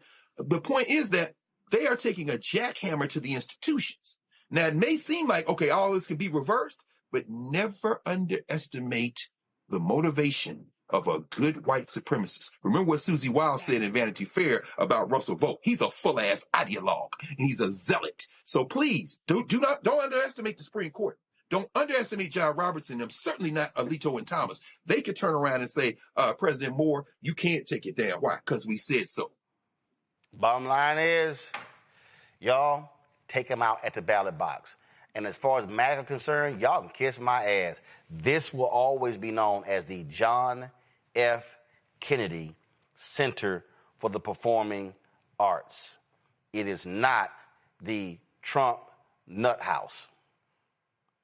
That ain't what it is. All right, we come back. 50 years of the Nationalization of Black Journalists. How critically important are black griots to our community? We'll talk to one of the founders next, right here on Roland Martin Unfiltered on the Black Star Network. This week on A Balanced Life with Dr. Jackie, we're talking about the ups and the downs of the holidays, the ebb and flow of life, those things that keep us running and gunning. But you know there comes a time in each of our lives where we need to just sit down, sit back, and relax, giving you a chance to really find out who you are and how you're going to move your life forward. How do I learn? How do I grow from this? And that's where, resilience comes. I'm literally walking this out in real time. It's just giving myself all the grace, all the space, all the permission that I need. We're talking about all of these things this week on A Balanced Life with Dr. Jackie here on Black Star Network. Hello, I'm Bishop T.D. Jakes, and you're watching Roland Martin Unfiltered.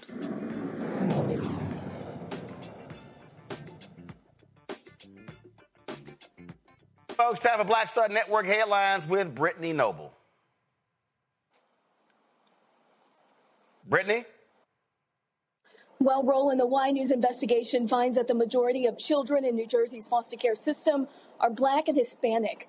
Camden and Essex counties account for the highest number of foster care placements statewide, with Black children making up the largest share in both counties. Across all racial groups, children between the ages of 6 and 12 make up the largest share of foster care placements statewide. In a statement posted on X, FBI Director Dan Bongino thanked President Trump for what he called the opportunity to serve with purpose. He rose to prominence over the past decade as pro-Trump far-right podcaster on the Dan Bongino Show, who promoted conspiracy theories, including some targeting the FBI itself. His departure follows reported clashes with Justice Department leadership over the administration's handling of the Jeffrey Epstein files. Well, the Palm Beach County Commission is investing in a new museum and research library, all dedicated to African-American history. The $80 million project will be housed in a 20,000-square-foot, two-story facility built on the grounds of historic Roosevelt High School in West Palm Beach, once the city's segregated Black high school. The development is something alumni have long advocated for. Plans include gallery space, a research library, or history projects, and youth programs as well. Also, a 34-year-old white man is facing federal charges tonight for allegedly violating the housing rights of his black neighbor. Prosecutors say Jonathan Finkel fired a gun and shouted, "You better keep running, boy," in a gated neighborhood. Now, if convicted, he could face up to 10 years in prison on the housing rights charge, plus an additional 10 years on the firearms charge. Now, authorities say this marks the first time that a hate crimes arrest has happened under Richland County's new hate crimes ordinance enacted earlier this month. Well, music legend Dionne Warwick is facing a lawsuit over Doja Cat's hit song, Paint the Town Red. Artist Rights Enforcement Corporation filed a complaint claiming they negotiated the deal that allowed Doja Cat to sample Warwick's 1964 classic Walk On By. Well, the company says that Warwick signed a contract back in 2002 that entitles the firm to 50% of royalties. We will have so much more coming up right here on Roland Martin Unfiltered. We appreciate that. Folks, Friday, December 12th was the, last Friday, of course, was the 50th anniversary, the day the National Association of Black Journalists was founded. One of the folks, Sam Ford, is a founder. This was a video that he put together, and we'll chat with him on the other side of this. Watch this.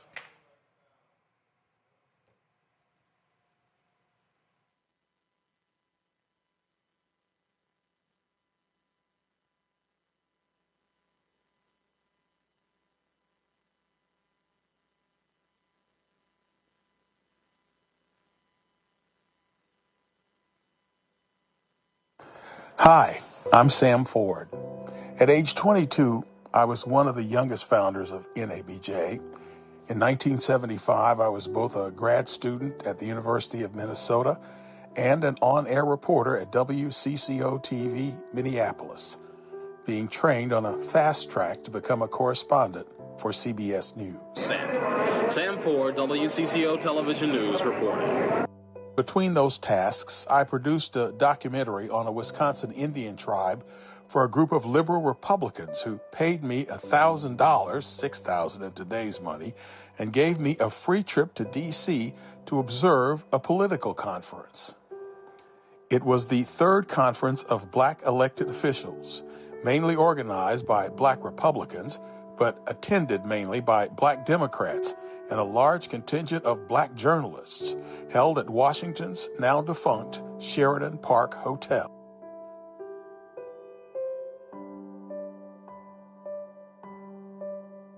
NABJ was created by black journalists there to cover the conference.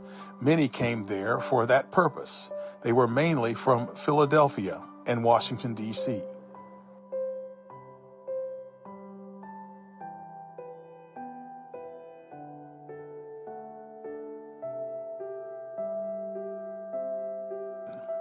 As for 22-year-old me, I didn't know anybody there. I had seen Reginald Bryant on the PBS show Black Perspective on the News, and I recognized D.C. anchorman Max Robinson from spending summers in D.C. with my sister. He was a trailblazer, the first black local anchor in the country. Reporting the news from Washington is like watching a constantly boiling kettle that often boils over.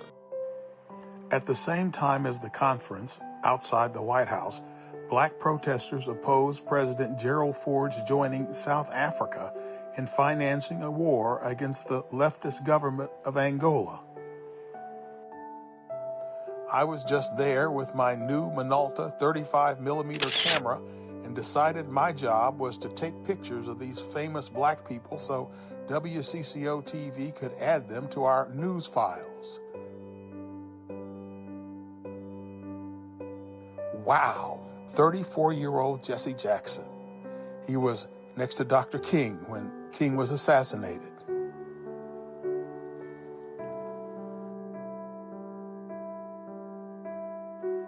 And there she was, Coretta Scott King, Dr. King's widow. As a teen, I had read and enjoyed her book on her life with Dr. King. He'd been gone now more than 7 years.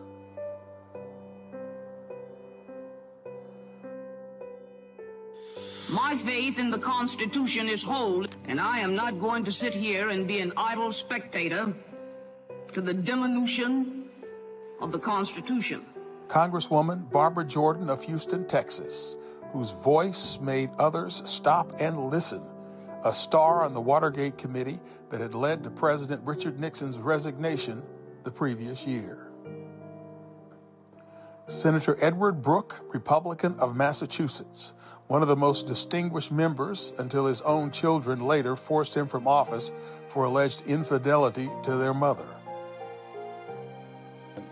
In the middle, Cleveland Mayor Carl Stokes, one of the first black mayors of a major American city. To his right, Carl Rowan, national newspaper columnist and the most famous black journalist of that day. Also there, then three-term Congressman Charles Rangel of New York, who would serve 20 more terms, 46 years. He recently died. Between snapping photos of the black politicos at the conference of 50 years ago, I was in the big suite where NABJ politics were underway. Chuck Stone of the Philadelphia Daily News beat out Max Robinson of DC Channel 9 to be president of NABJ. I had voted for Max.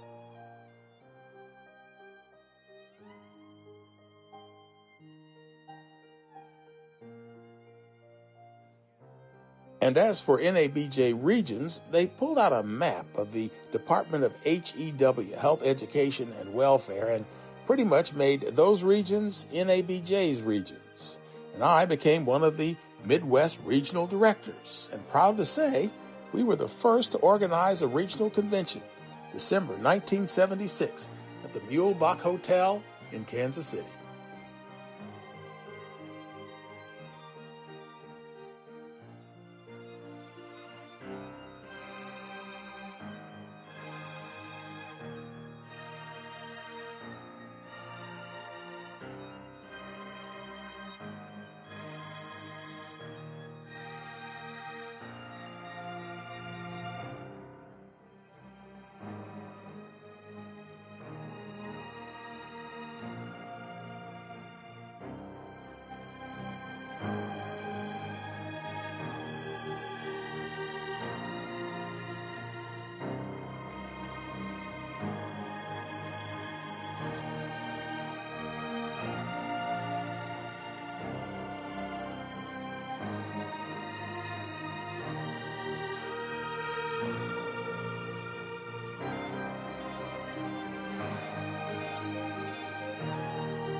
All right, folks, joining us in the studio is Sam Ford. Sam, first of all, it's a great video, and first of all, glad to have you here. So you were 22. How the hell did you get to the meeting? Well, you know, it's quite. You said you were working in Minneapolis. It's one of these things. My late wife, Gloria Murray Ford, used to call me Forrest Gump, you know. I was there, but I wasn't really involved. But the story was, and I sort of talked about it there, these Republican women wanted a documentary done on this Indian tribe in Wisconsin. I was a young reporter, just started at this television station, and I guess probably expendable. So the head of the station, who I guess was involved in Republican politics, called me in, says, will you do this documentary for these ladies? And I said, sure. So me and a cameraman went over to Wisconsin, did the documentary. Afterward, the women watched it. They liked it. And the next day he called me in and says, well, they were very happy with that. How would you like to go to Washington tomorrow? And I was like, yeah, sure. And so for the first time I ever flew first class, might have been the last, they flew me here to Washington with a couple of black Republicans. Now, I don't know if I was here as let's say, to enjoy the meeting or as a spy, because afterward he asked me about these two Republicans. Nevertheless, we got here. We saw all these people I'd seen on television. You know, I grew up in the Midwest. Right. Small town for the most part, so I didn't know about all this stuff. And I get to see Jesse Jackson and Coretta King, and I had my Minolta, and so I was... Because there was a meeting here. It was the third conference of black elected officials. It was here in Washington. So as I said, it was just an example of, you know, something great that I could go to learn more about black folks. But, you know, it's interesting. The two black Republicans were at that same conference? Oh yeah, they were there. So they were like, were there to watch the conference. So people came from all over the country. It was a one-day event, just one-day event, and a lot of the black journalists came there from different places, and I knew none of them, nobody. Right.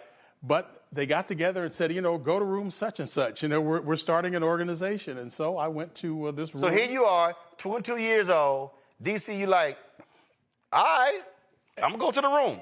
That's right. And you go to the room, and there are all these journalists, and I'm sort of awestruck because I had spent my summers here in Washington because my sister lived here.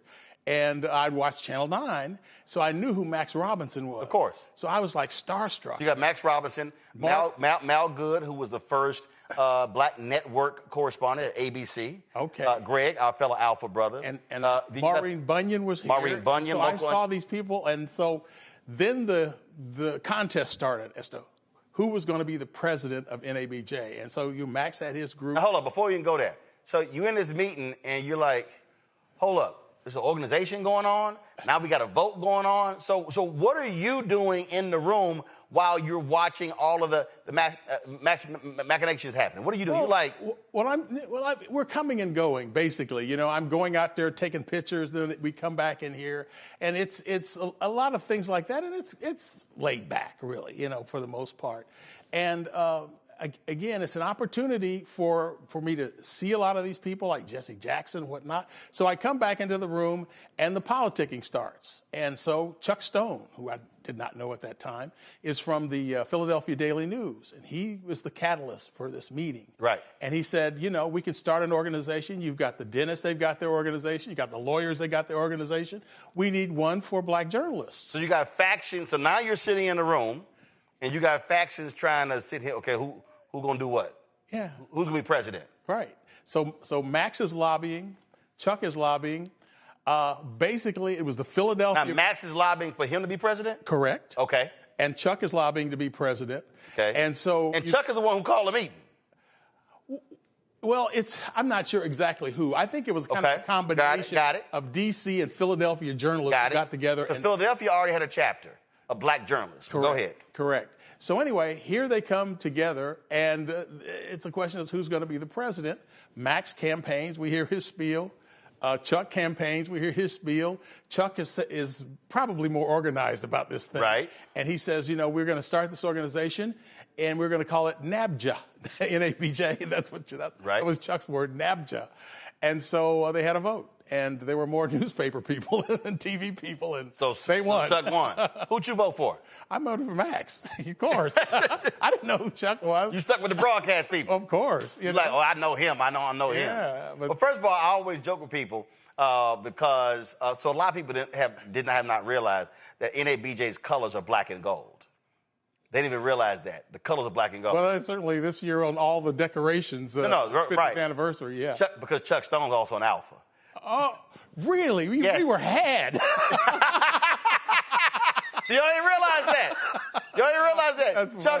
Chuck Stone was an alpha. And so, for the longest, I remember we were in some meeting, they were like, we had this color scheme. Like, I said, these are actually our colors. And then they were kind of like, what? I said, oh, yes, NABJ's colors are black and gold. Oh, that's hilarious. Speaking as an alpha. I did not know that. Yes. Absolutely. But a wonderful photo, and I wish I had it to show folks now, but a wonderful photo that one of Chuck's associates said he always kept on his desk. It was in 1961. They were in New York City, and you see Chuck Stone sitting at the front, looking back and smiling. Next to Chuck is Malcolm X. Behind Chuck is Adam Clayton Powell, and behind Malcolm is Kwame Nkrumah. And they're all sitting there at this event in New York City. And as I said, it was just a wonderful thing. And I wish I had the photo here. But Chuck has been obviously involved for a long time. Oh, yeah. And they said he was known in Philadelphia as the guy that criminals would want to turn themselves into. Yeah. When they wanted to turn themselves in. Yeah, but see, also Chuck's history before that, Chuck was the editor of Chicago Defender. So you're talking about obviously the most dominant black newspaper in the country as well, and so so many of those folks, Vernon Jarrett, came to Chicago because of Chicago Defender, and all were sort of crossing paths together. What's also interesting, and we've had other finalists on this week, the fact that yes, there are 44 finalists, but there were people who were in that room who were scared to sign the sheet. Why did you sign it? Well, I wasn't scared. I mean, I was the youngest NABJ member. And I had gone to Minnesota to go to school. So you're in the room. You're the youngest person in the room. I'm the youngest person in the room. Now, I know that because Allison asked me, she says, "What month were you born, Sam?" I said, "Oh, she was trying to claim May." She was born in April. it was that close. But yeah, it was no concern of mine. At that point, we really didn't have many black people in the media. And I had gotten into this traineeship with WCCO television, and then ultimately they got to pick a person to be a trainee for CBS News. And so WCCO picked me. And so, my thing is we're trying to get black folks in there. This is a great thing. We need an organization to try to get more black people in the newsroom. Mm-hmm. I'm older than you, and I don't know if you've heard this, but, there were so few black people on television at that time. Jet Magazine every week had a list of the black people who were going to be on national television so you could watch. In fact, the video was playing, and I'm familiar with this because it's been talked about. I knew Randall Robinson, Max Robinson's brother. So when Max was in Virginia, they had him, he was working for a television station because Max Robinson had this unbelievable voice. I mean, he had a television anchor's voice. He also had a television anchor's stature. He walked into the room and you're like, okay, that's the man. So he's in Virginia. He's in Virginia, and they had a partition. You could not see Max. You could hear Max, but you couldn't see Max. So one day, Max just got tired of that shit, and he just tore the damn partition down. The white folks in the town went crazy. They were like, "Oh my God, that's a nigga!" They literally lost their minds because he lost his job. Yeah, he got fired. But he just got sick and tired of not being seen. Okay, y'all just wanted my voice, and tore the partition down. All them white folks lost their mind. Max was a very distinguished gentleman. I mean, you really knew you were in the room with class when you were with Max. And, of course, ultimately, he left Channel 9 here in Washington, and he went on to ABC News. He was one of the triumvirate of anchors there on their evening news. Peter Jennings, Max Robinson, and Frank Reynolds. And so knew it well. We were a family, in fact, in Houston. KTRK, the ABC affiliate, was #1 station and still is. The main anchor there, last name Ward, he just died. He was the anchor there 50 years. So I knew those three every single day. Peter Jennings was in London, Reynolds was in D.C., they had Max in Chicago. So exactly. knew it quite well. So all of a sudden, so you're in this group and you're the youngest, and like any organization, I mean, you're trying to get it started, and then it's again. So those formative years. Now you go into the 80s, and all of a sudden, you're trying to build. So as you're seeing this thing grow, how is it making you feel to literally watch this thing just go from just this meeting and to a literal organization, to national conventions, to what it is today? It was interesting because for many years it was just basically a club. And so we would have our convention, and then afterward we'd have our business meeting, and somebody would stand up and say, "This is the worst convention that I have ever seen." And they would complain about this and that. And it was pretty much a club until we had our Atlanta convention in, I think, 84. And at that point, the Atlanta Association of Black Journalists, they had a good organization down there. They organized a professional convention. And I remember Katharine Graham, the head of the Washington Post, she personally came down there and ate with people and chatted with people. And then the 84 campaign was going on with Walter Mondale. Mm-hmm. And Andrew Young, who was the mayor of Atlanta, came to the convention and used the phrase "smart-ass white boys." Yes. Who were with Mondale. And, being the Black Journalists Organization, we heard this. I thought, okay, well, but it was big news. Suddenly, CBS News led the newscast that night with smart-ass white boys. And so suddenly, I think our organization got stature, and it became a lot more professional. And so at that point, we were going to different places.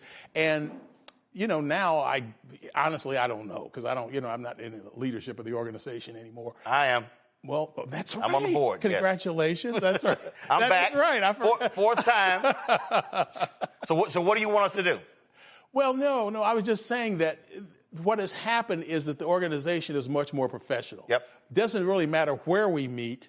The organization is well run, and it's been that way for many years now. But at the beginning, as I said, we were more of a club. Well, before I go to my panel with questions, I know Reese had to go. The thing though is that, and this is so I sort of sit in this unique position because this is the fourth time on the board. So I was the national student rep in 1989. And so that was a New York convention. So NABJ is only 14 years old at that time. And so here I come in, and the thing for me, what was interesting is so crazy now. NABJ couldn't stand students. Like, students didn't do jack. There were damn near no workshops. There were no awards. In fact, this was crazy.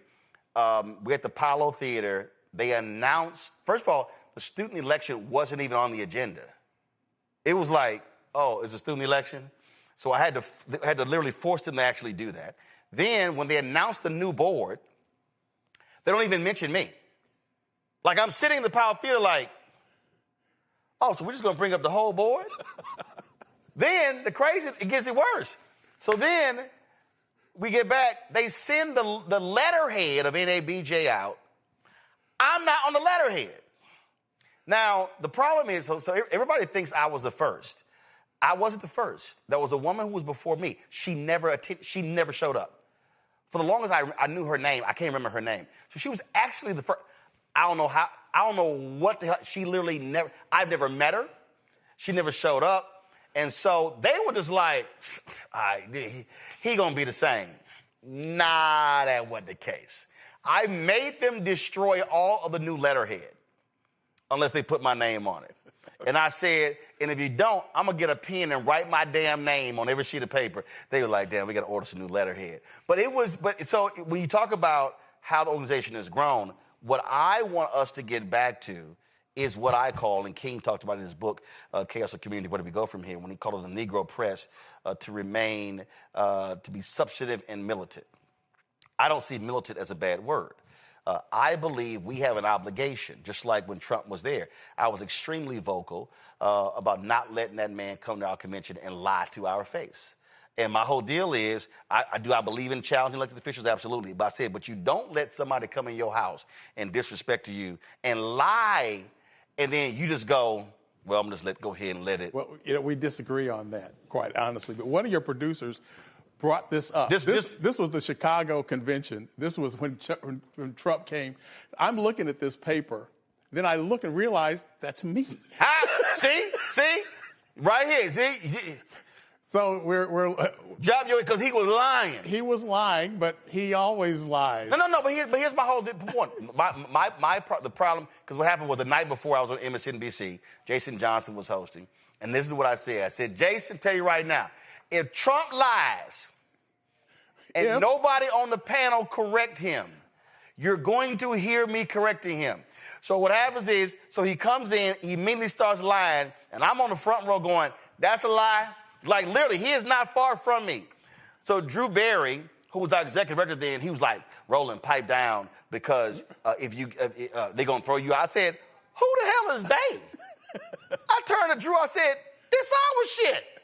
I said, he goes, security. I said, who's security? I said, Drew, who is going to throw a member out of the members' convention because of him? I said, try that shit.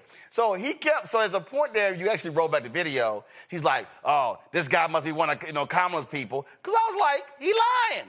And my whole deal is, because I'm just a firm believer, I believe media. I don't mean just NBJ. I believe when you're so nice and the person's lying in front of you, somebody got to say, that's a lie. What you just said is not true. And I just think sometimes we are too nice that we don't want to tell somebody, I'm sorry, what you just said is not true. Well, I mean, the biggest one was when he said that Kamala Harris only recently discovered that she was black.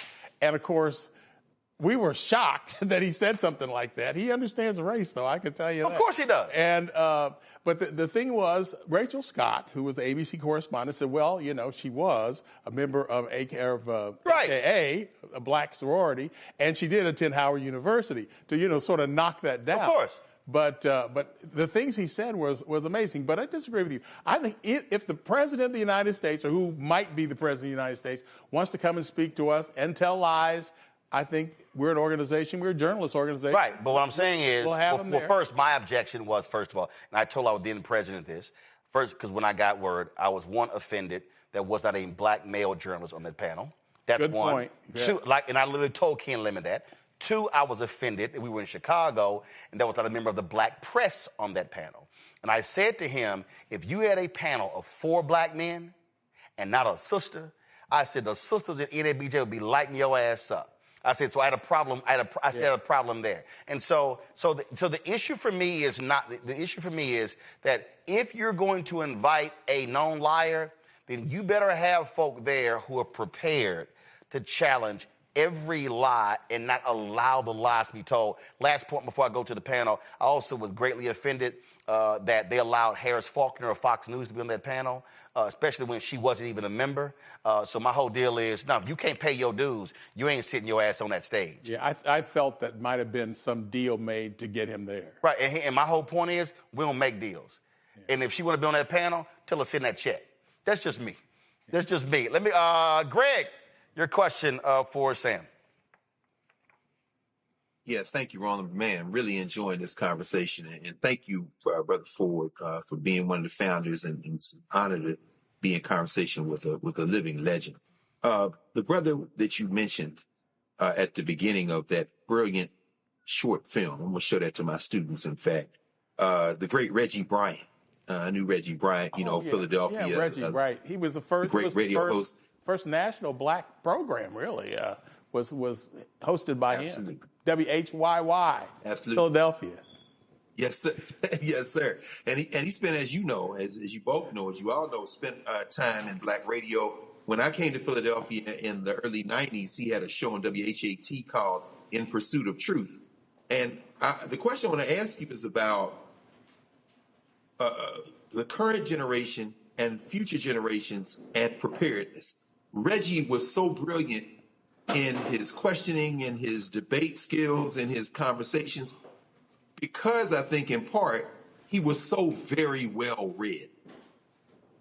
How do you see the current generation meeting the challenge of being deeply and well read in order to be prepared as a journalist? Yeah, and thank you, brother. I understand that. Well, I can't really speak there. I mean, I think most reporters, and I do know some young reporters, tend to be, let's say, well-read enough to know what they're talking about on the particular story. But when you talk about well-read, honestly, as I've moved through the industry, not a whole lot of people are well-read anymore. They know what they got to know to get the message across. But, that's kind of rare these days. And I think it was probably pretty rare those days when we started NABJ. I just don't think so. But he was definitely good. He was definitely well-read, as you said. And I was impressed because, again, we really didn't have many blacks on TV. And here was a black man on television talking about issues. And, of course, he is deceased, as you probably know. Well, I think the point there that Greg is raising is one that I believe our responsibility at our convention and at our other events is to explain to people that you may have the technical know-how. You may be polished with your live shots. But what's important is not leaning on some cards in front of you or a producer in your ear. Yeah. And that was my whole point when I was talking about, again, at the convention. When I was at CNN, it used to piss me off. I'm sitting here and I'm like, that's a lie. That's a lie. That's a lie. I'm looking at the anchor like, you don't know that's a lie? And look, most people I worked there, they weren't smart. They weren't. And so they weren't well read. And so the problem is, so lies get spit out. They don't correct the lie in real time. And I don't believe in, well, last hour, so-and-so was on, so here's so-and-so to tell us what was true and what wasn't. No, I'm a firm believer in, in the moment, you actually check it. And what we have to do is, when I talk to young journalists, I tell them, you got to be reading. Yeah. You got to have the knowledge. So when that thing happens, and when you see it, you know what is true and what is not. And that, to me, I believe, is a huge, huge problem for next generation journalists, is that they have been trained to pass tests. They've been trained to know technical pieces, but they have not been trained to think. Correct. And that's the biggest, every intern who comes through here, I say that's the biggest issue. Can you think? Can you be able to recite something and you know that because you've prepared yourself before? And I think that's just a huge thing. And that's our responsibility to drive that home, because otherwise they're just going to be out there doing interviews and folks are going to just say stuff and they got no response. Yeah. And the lie just going to stand. Joy. Well, first of all, this has been such a fascinating conversation, and I'm so honored to be here. Along the lines of what we've already been discussing, what is NABJ's goal and responsibility and mission in this moment, in your own words? Well, the only thing I can do is kind of look back from 50 years ago. We were 44 journalists, and, not everybody in the U.S. knew that we were forming an organization. As I told you, I just happened to be there. But some did. But the next year, obviously, there were a lot more people because they realized the organization existed, and we were, of course, spreading the news. When we had that Chicago convention that we were just talking about, we didn't have 44 journalists. We had 4,400 journalists. Mm-hmm. And so that was really significant. It made me feel good. I know that's your hometown. I worked there 6 years. I'm from Houston. Oh, you're from Houston? I worked there 6 years. Well, I associated you with Chicago. I got you. But in any event, you know Chicago. Yep. And so it was, I guess, a special thing for you. It was great for me to see all of this happening. And, of course, at the beginning, I was the youngest one. Now I'm like one of the oldest ones still there. I think there are about half of us still living, which is pretty good. If you think about 44 years, 44 journalists, and 50 years later, about half are still there. But our mission at that time was getting more black people in newsrooms. That was what I wanted to do. That was my mission. My whole idea was getting more black people into newsrooms. And then once they got into the newsrooms, the idea was to make contributions or whatever. But I think that's been a good thing. And I think, you don't have to have a real complicated mission that nobody understands. But getting more black people into newsrooms is something that we can understand. Yeah, absolutely. I mean, that is, I think, over the last 50 years, that has been the goal, and it still is. But we also have to recognize that our industry is contracting. And what we have not been able to do is understand the pivot. And so where we are now is, and this is, as the Vice President Digital, I'm trying to get us to understand, is that we have to recognize that now we're living in this content creator economy. Now we're living in a totally different world than we used to. Radio, basically news radio jobs have been obliterated. I mean, they're virtually gone. It's not. You're right. Okay. So then when you talk about what's happening, you used to have on newspapers, you had an education beat. I covered City Hall in Fort Worth. We had 2 City Hall reporters. We had a county government reporter. We had a political reporter. We had now all of a sudden, you don't even have those beats anymore. And so now with this creator economy, now which is the hardest thing for a lot of people, is teaching journalists to also understand the business of the business. Because in this creator economy, now you got to do that. So, yes. But again, there's something like digital. We didn't have digital back then. Right. We do now. So there have been some trade-offs. Well, and actually what was interesting is that when you talk about even with digital, it was so amazing. The Bingham family in Kentucky, the Louisville Courier-Journal, they're really the first ones to have an online newspaper. That was actually in the early 80s. And then all of a sudden, because I remember when I went to the Fort Worth Star-Telegram, and with this thing called Star Text, and I was kind of like, what y'all doing? Nobody else in the news would even talk to them. I was like, nah, what y'all doing? And so I'm sitting there talking to them. So I was one of the first to even download the damn thing, and I immediately saw what this could be. And so now where we are is now what we have to do as an organization is now be retraining, or not retraining, really training this generation to understand what the next 20 years is going to be like. Because now we're in a situation where, okay, I own this. This is 5,800 square feet. We're adding 3 new shows. All of a sudden now it's, okay, how do you now literally create your own media company? And even as an individual content creator is really Individual Content Creator Inc. So now we have to train people not to work for the newspaper or the TV station, but how can you literally build and create your own media company? Yeah. Because that's what the industry is shifting. And one other thing, Roland, that NABJ has done, we have the exhibit center, right? And this is a center where young people come from all over the country to get jobs. My daughter, she's in communications now, but she was, at the University of Kansas, where we both went to journalism school, University of Kansas, and she came home, and I said, well, you need to get a job. So I'm sending you to the San Diego NABJ convention, and I hope you can get a job. She went out and she didn't get a job. But nevertheless, that is where a lot of people go because the television companies are there. Right. Now, Channel 7 is owned by Sinclair, right, which is a right-wing outfit, and I work for them. They were fine to me. But nevertheless, one good thing about Sinclair is they have a lot of television stations, a lot of small-market television stations. Nexstar. And you come in there, you can get a job from them. I mean, you're not going to be making much money, but the point is you need to get a job. So one of the things NABJ is it's become a place where if you want to find a black reporter or you're a black reporter who wants to find a job, you meet at NABJ. But here's what we experienced this year. We had a drop-off of about 40 of those exhibits this year. Donald Trump. And because of the entire anti-DEI, what I've been saying is we have to fortify the organization because of the next 3 years, we're going to see the exact same thing. So now we're going to see, in the next 3 years, we're going to see who actually gives a damn about diversity,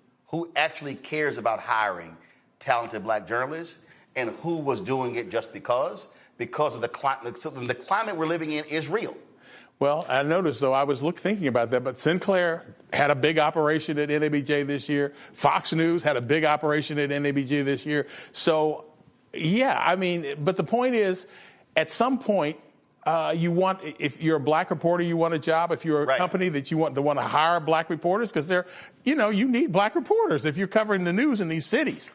Okay, and so the fact that NABJ exists, it is a place where the two can meet, and that's been one wonderful thing about our organization. Well, look, Sam, we appreciate it. Thanks for being at that meeting and being one of the 44 finalists. We appreciate it. Thank you. Folks, got to go to break. We come back, our Marketplace segment. Of course, Christmas is around the corner. And, of course, it's all about supporting our black-owned businesses on shopblackstarnetwork.com. That's next right here on Roland Martin Unfiltered on the Black Star Network. They said the quiet part out loud. Black votes are a threat, so they erased them. After the Supreme Court gutted the Voting Rights Act in 2013, Republican legislatures moved fast. New voter ID laws, polling place shutdowns, purges of black voters from the rolls. Trump's Justice Department didn't stop it. They joined in. In 2018, his DOJ backed Ohio's voter purge system, a scheme that disproportionately erased black voters. Their goal, erase black votes and political power. Yeah, that happened. These are the kinds of stories that we cover every day on Roland Martin Unfiltered. Subscribe on YouTube and download the Black Star Network app. Support fact-based independent journalism that centers African Americans and the issues that matter to our community.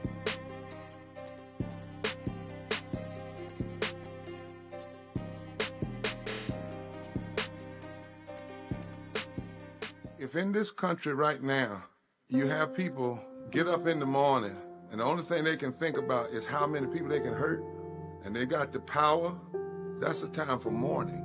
For better or worse, what makes America special, it's that legal system that's supposed to protect minorities from the tyranny of the majority.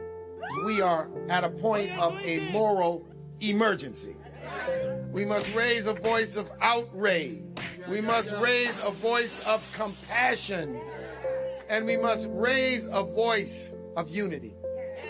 We are not in a crisis of party versus party. We are in a crisis of civilization, a human rights crisis, and a crisis of democracy itself.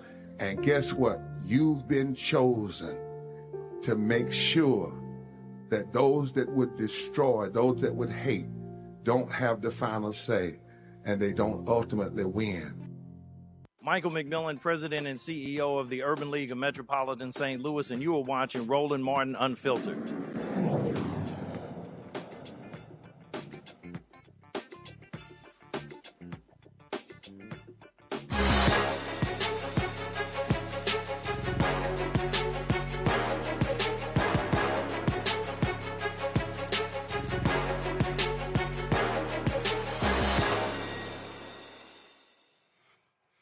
All right, folks, so Christmas is next week, and of course, we've got all of our Shop Black Star Network products. You see them all to my left here, so you name it, we got it. Get a shot of that. Come on, get a shot of that. So now we got one more to add to all the products here. We've had other folks on talking about skincare and talking about all the different things along those lines. But when it comes to men, most of these folks we've had on have been talking about skincare and hair for women as opposed to men. Well, joining me right now is the owner and founder, Miguel Martinez. That's right, Smooth Redefining Self-Care. You we've got the products right here, and it's called That Smooth. And so, Miguel, glad to have you here. So take me through here. All right, so you've got, again, when you look at this business, it's a massive business targeting women. But in the last 10 years or so, we've seen an increasing number of companies focus on skincare and products for men. You got me? Yeah. Oh, yes. I'm sorry. I had lost my audio for a moment. So what I'm saying is that, like, really, I dare say the last decade, we've seen an increasing number of companies really focusing on the skincare and beards and all of that when it comes to men. Talk about when did you create this and what was the impetus for it? Okay. Well, first, I want to thank you for featuring us on your show. And I want to thank the viewing audience as well. So our journey started really as a result of personal need. So I'm a former investment professional. I was a stockbroker, then a mortgage professional. So I always had to, look presentable. And there was a time, you remember, when there was a thing about beards. And so just over decades, my skin just suffered from a lot of irritation. I was getting hyperpigmented under my jaw. Around the same time, my sons were having issues too. My son, Miguel, he was really stepping up. Actually, he went to work on Capitol Hill as special counsel to John Lewis and also on the House Ways and Means Committee, and he was bumping up badly. My other son, Robert, he was an artiste, an art curator. He produced music. In fact, Snoop Dogg's latest track, they're actually using, or his latest song, they're actually using his track, Raphael. So he had issues with his beard, skin flaking, and the like. So I just decided, you know what, I'm going to do something about it, but with one caveat, because we have a strong oral history in our family. And my mother was the first one who we know of who contracted cancer. And so now we know that if you're living next to, smokestacks and you're drinking contaminated water, certainly, that's where we saw, cancer rates high. Well, that was not the case for us. And so I began to study and realized that there's this thing called acute poisoning. And I started to look at the ingredients that were in our products, things like phthalates, which actually affect your genitalia, your reproductive capacity, parabens, which cause male breasts to grow, causes erectile dysfunction, artificial fragrances. So, for example, if I put fragrance or I put parfum, I can legally put up to 300 chemicals in there to enhance the aroma. So I went with essential oils. But the point was, I wanted to create something that was effective in the way that it would not only improve the appearance and condition of my skin, but would allow me to shave and my son to shave without razor bumps, irritation. So, for example, like one of our products, our shaving cream mask, is literally infused with Dead Sea mud, which removes impurities, rebalances the pH. It's basically a mask. Keeps your pores tight. Baobab oil actually rebuilds the skin from the inside out. And argan oil, which is a super penetrator, and safflower oleosomes to retain the moisture. So after a period of time, people started to notice the difference, and they started to ask me for it. So my wife challenged me. She said, there are millions of guys like you and the boys in America, so you should look at it. And so I did the math, and I realized that just in men's grooming, that men of color comprise about 30% of that market. That market right now, that number right now is right at about 5 billion, with 1 to 1.5 billion leaning toward luxury products. And so I always bought luxury. I'm a healthy guy, had a professional background. So I wanted to create something that was a luxury product for us, but that was built around multi-purpose ingredients that provides multiple benefits per product, as opposed to the competition is usually one product, one benefit. We're one product, 3 benefits. And so, we were successful at it. The thing I'm most proud of is that in the 7 years that we've been in existence, we've yet to have a product return because it didn't live up to its claims. So let's talk about the product. So right here, we've got the premium natural shaving product set. That's what we got. That's what we got right here.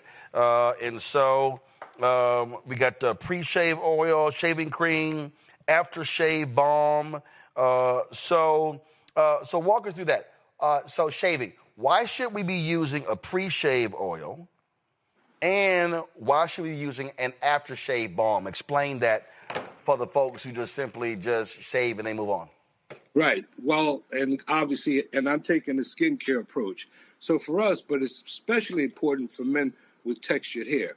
What the pre-shave oil does, first and foremost, it's going to coat the skin to prevent irritation and allow the razor to glide. Ours, the way it's formulated, literally binds to the hair and makes it slick. So it prevents you from getting razor bumps because, the hair maintains, its pliability, its slickness.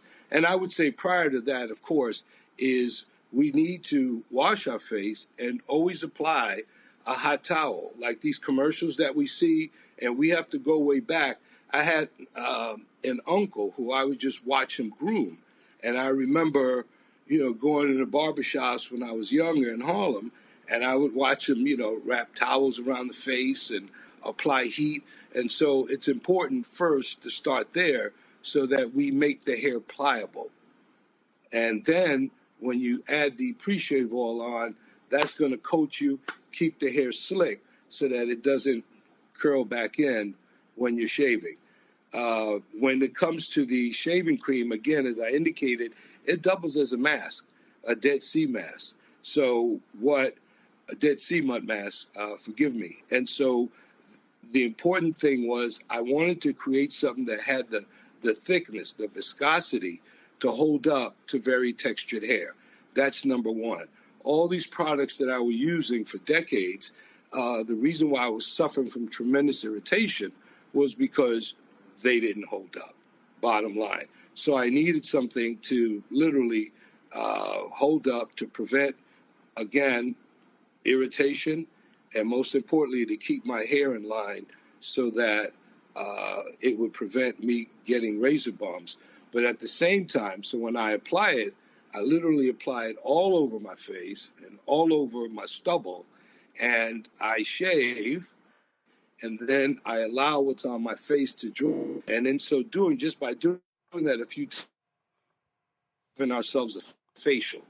So there's no need for any hard exfoliants once a month or anything like that. Just by doing that, you're naturally exfoliating your skin. and, you know, removing the impurities and rebalancing the skin's pH, etc. Now, the aftershave facial balm, that's a super product. I actually use it every day, whether I shave or not. And even now, I'm sporting a very low beard. I still use it. Its benefits is first and foremost, it calms the skin, okay, with things like chamomile, colloidal oatmeal. And then it's got beta-glucans, which helps to rebuild the skin. But also, beta-glucans is to the skin what mortar is to bricks. It fortifies it, protects it against environmental stressors. There's natural menthol, which cools the skin. There's hyaluronic acid, which women know about way more than we do. But what it does, that carries 100 times its weight in moisture. So it keeps the skin plump and youthful looking. And then the ingredient I have in there called safflower oleosomes, and that is nature's moisture delivery system. So what the oleosome does, let's say in the safflower plant, is that it releases hydration constantly so that the flower doesn't wither. So we actually grabbed the patented formula. It's not our patent, but we infused it with safflower oleosomes to release hydration all day long. So it is non-greasy. None of it's going to compete with your cologne. And it's very light, but it's going to keep your skin hydrated and protected. Absolutely. Now, before I go to our panel, before I go to Joy and Gray to ask questions, I've been doing this for several years now. You have this two-piece single blade razor. And for the longest, a lot of men were sitting here buying the razors, and they were spending crazy amounts of money buying razor blades in stores. And a lot of folks have been going to these blades here where you're just buying the steel blade replacements. Explain why. Okay, well, it is interesting. If you see here, this is a 1950 Gillette Black Beauty that I inherited from my uncle. And wow. The family gave it to me.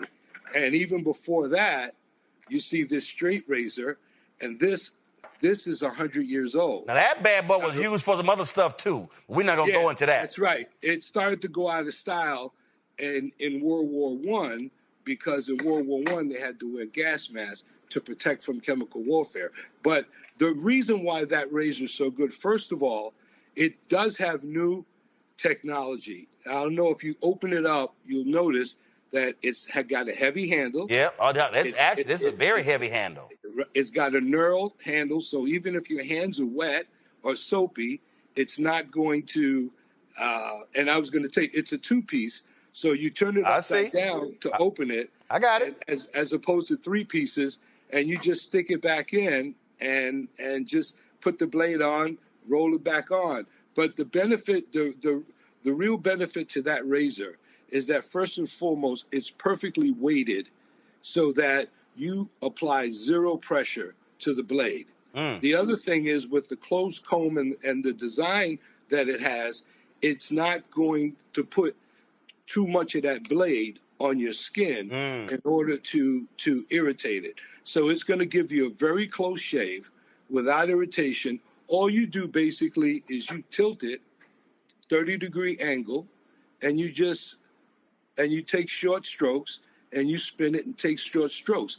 The other thing is it's more environmentally friendly because it's made out of chrome-plated solid brass. So it's made out of metal. So if it was left and lost in whatever amount of years, it's going to disintegrate back into the earth as metal. But the other thing is that it's permanent and it's really more economical. Because if you really look at the cost of cartridge razors, which affect us more, because first of all, those razors were really created for men with straight hair. That ain't us. Okay, hold on. This is a black show, Miguel. Those razors were created for white men. Go ahead. Right, plain and simple. And the reason being is that because their hair is straight, that first blade literally comes and it pulls and overpulls the hair, so that when the other blades come, that means the hair has some space between the skin and where it is in the follicle. And see, that doesn't work for us because, first of all, you have 2, 3, now up to 5 blades coming against barely protected skin, which means it's taken off too much of the skin barrier. When that happens, the first thing that the skin loses is moisture very rapidly. But the other big danger is that by overcutting our hair, and if it's sitting below the skin level, then when it dries, it's going to do its natural curl. It's going to curl, wave, and that's the main cause of razor bumps. Wow.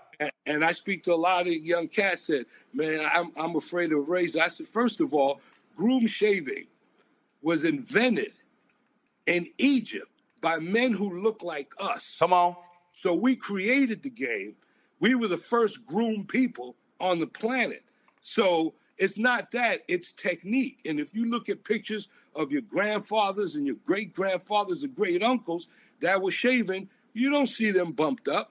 It's the method of shaving and having more than one blade. Also, if you go to any premium barber who shaves in the world, why aren't they using double multi-blades? Yep. They use a single blade because it gives them precision. It allows them to shave close. And there's a method of shaving that, in a nutshell, with our system, you're going to get a barbershop level shave, but at home. And we also have instructions in there on how to use it.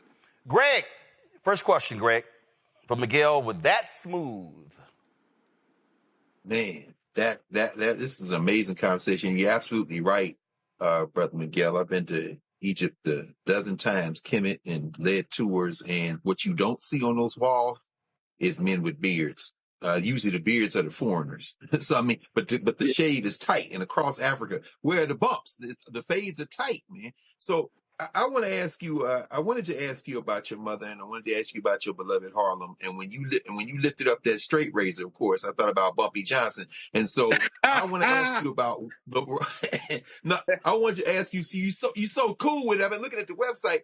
What is the role of style in general and Harlem style in particular in your approach, brother? Well, Harlem, it's like, and I grew up on 125th Street, so you can imagine I'm a couple of blocks from the Apollo, and just in my era, even the gangsters, like, they dressed up. I mean, I don't know what decade that happened, in the 90s or early 2000s, where thugs wanted to look, like thuggish. So Well, it all changed when Timberlands became dress shoes. Right. I'm sorry. I got to wear shoes that are either suede or can be polished. Right. And also growing up, you talk about the sneaker style now. So in Harlem, we would dress. I mean, alpacas, we were impeccably dressed. And we even had a sneaker game with it. Where back then it was like Pro Keds, but they made them in several different colors. So, you throw them on, but that's when you were casually dressed. You wouldn't do it in a suit. So Harlem has this history, of it being a place of renaissance, of art, of culture. And, so, that's part of it. And then the other part of it, going back to my mother, our parent company is named Audia for Shave. My mother's name is Audia.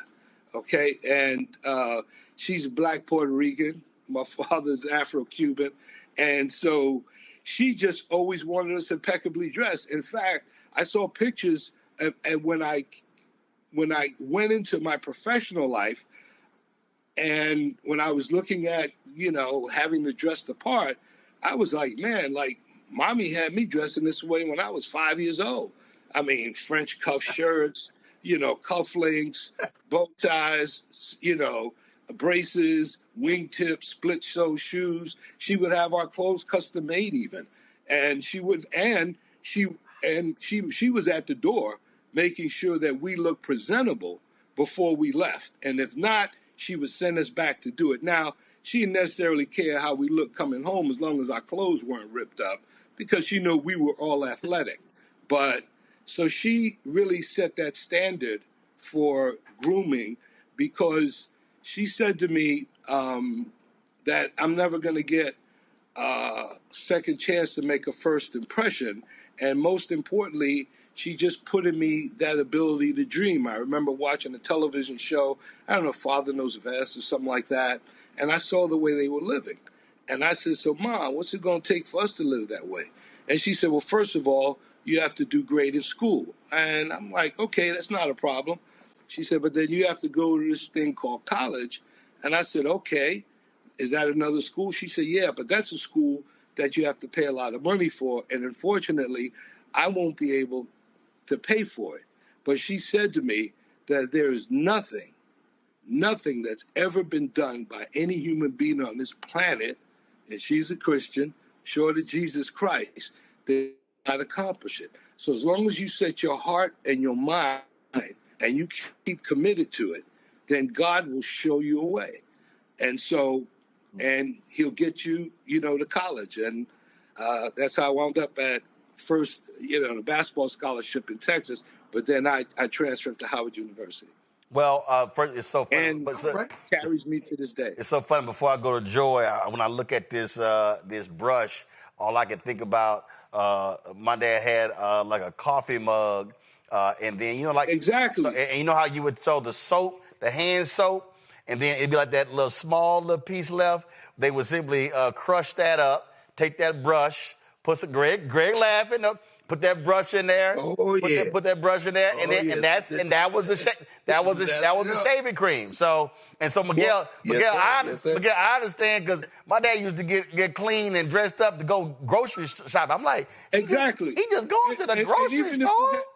And even if you had blue collar parents, which most of us did, the men in my family, they came home, they showered, they got dressed.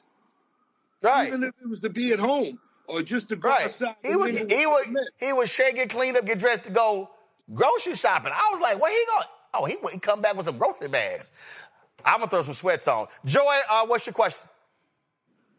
Well, first of all, let me just thank Reese for leaving early so I can be on with these three fine black men. Y'all are just looking great tonight, Miguel. Thank you. Miguel, woo! Listen, let me ask you, what are you doing, to get in some stores so that we can, the more we ain't getting no stores. Products. No, Wait. Joy, they going to the website. We buying direct All right, we'll go black. to the website. That's fine. We buying direct we'll go to the black. Website. Yeah, but I'll answer your question, Joy. And actually, I was watching Boris Kedjo, and I think he gave a great explanation. What it is, we have been in retail. We launched in Whole Foods stores. Okay, and then when Amazon purchased them, they went from, if you know, Whole Foods mantra was local first. So we started in one store in Harlem, spread around the region.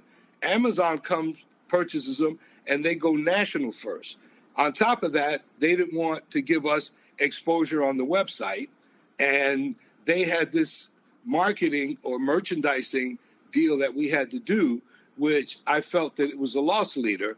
Because if no one's showing your product that has the incentive to sell it, more than likely they're not going to sell it. So we pulled out of that. We were accepted, and our products were offered at Macy's. And it was online because it was during the pandemic.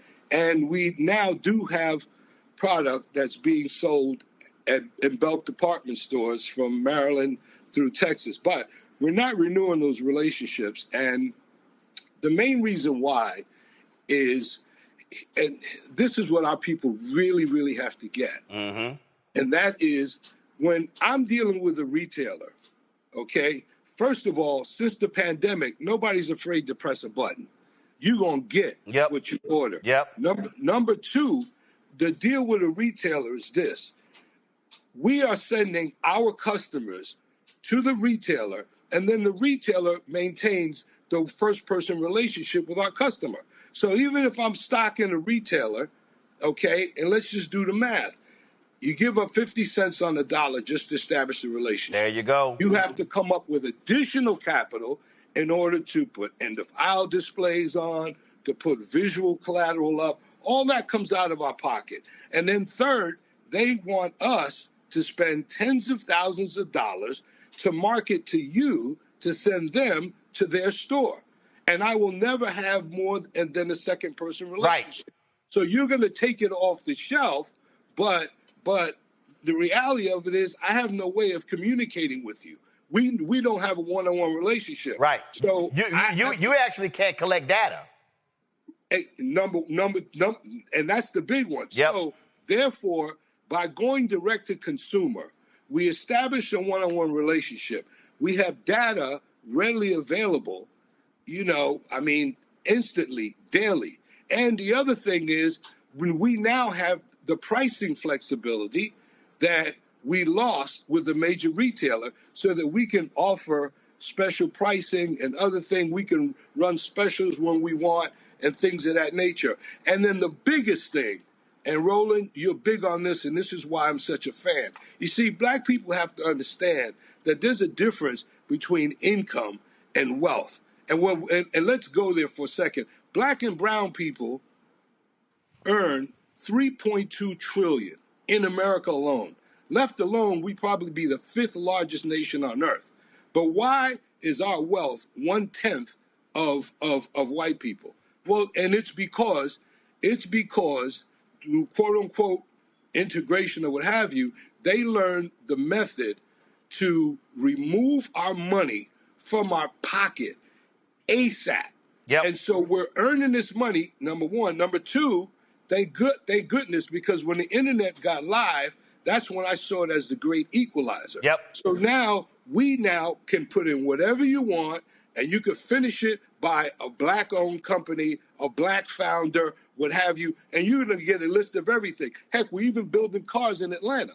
So the fact is that when we circulate our money within ourselves, which is what, Shop Black Star Network, and now, places like, Shop Red Bag or directly with us, then now by circulating that money, you are building community wealth that allows us to be able to provide resources and things of that nature to our community.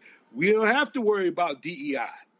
We don't have to worry about any of that because we have those trillions of dollars that are circulating as much as possible, and we're raising up multi-million, $1 businesses that really, really impact us. Listen, that's the story. I get this here real quick before we go. We had our fast channels. We had 4 fast channels. We were on Prime Video. We were on Freevee and a couple of others. And the reality is it was costing me more money to send the signal than I was making in advertising.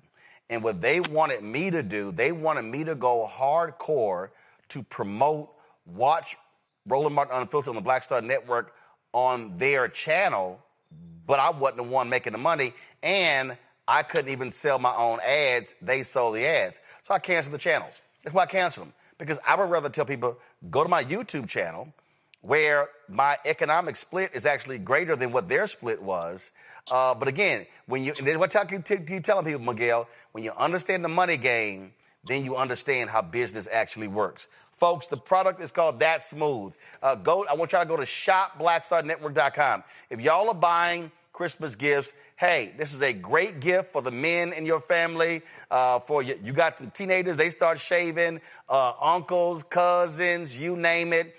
Again, you've got the brush, you've got the blade, you've got the pre-shave oil, you've got the aftershave balm, you've got the beard oil, you've got the exfoliating beard and the facial wash, all of that. So go to shopblackstarnetwork.com. And I keep telling y'all, when you buy from shopblackstarnetwork.com, not only are you supporting the black business with the product, you're also supporting this show because we also participate economically. And so you're actually helping build multiple black businesses.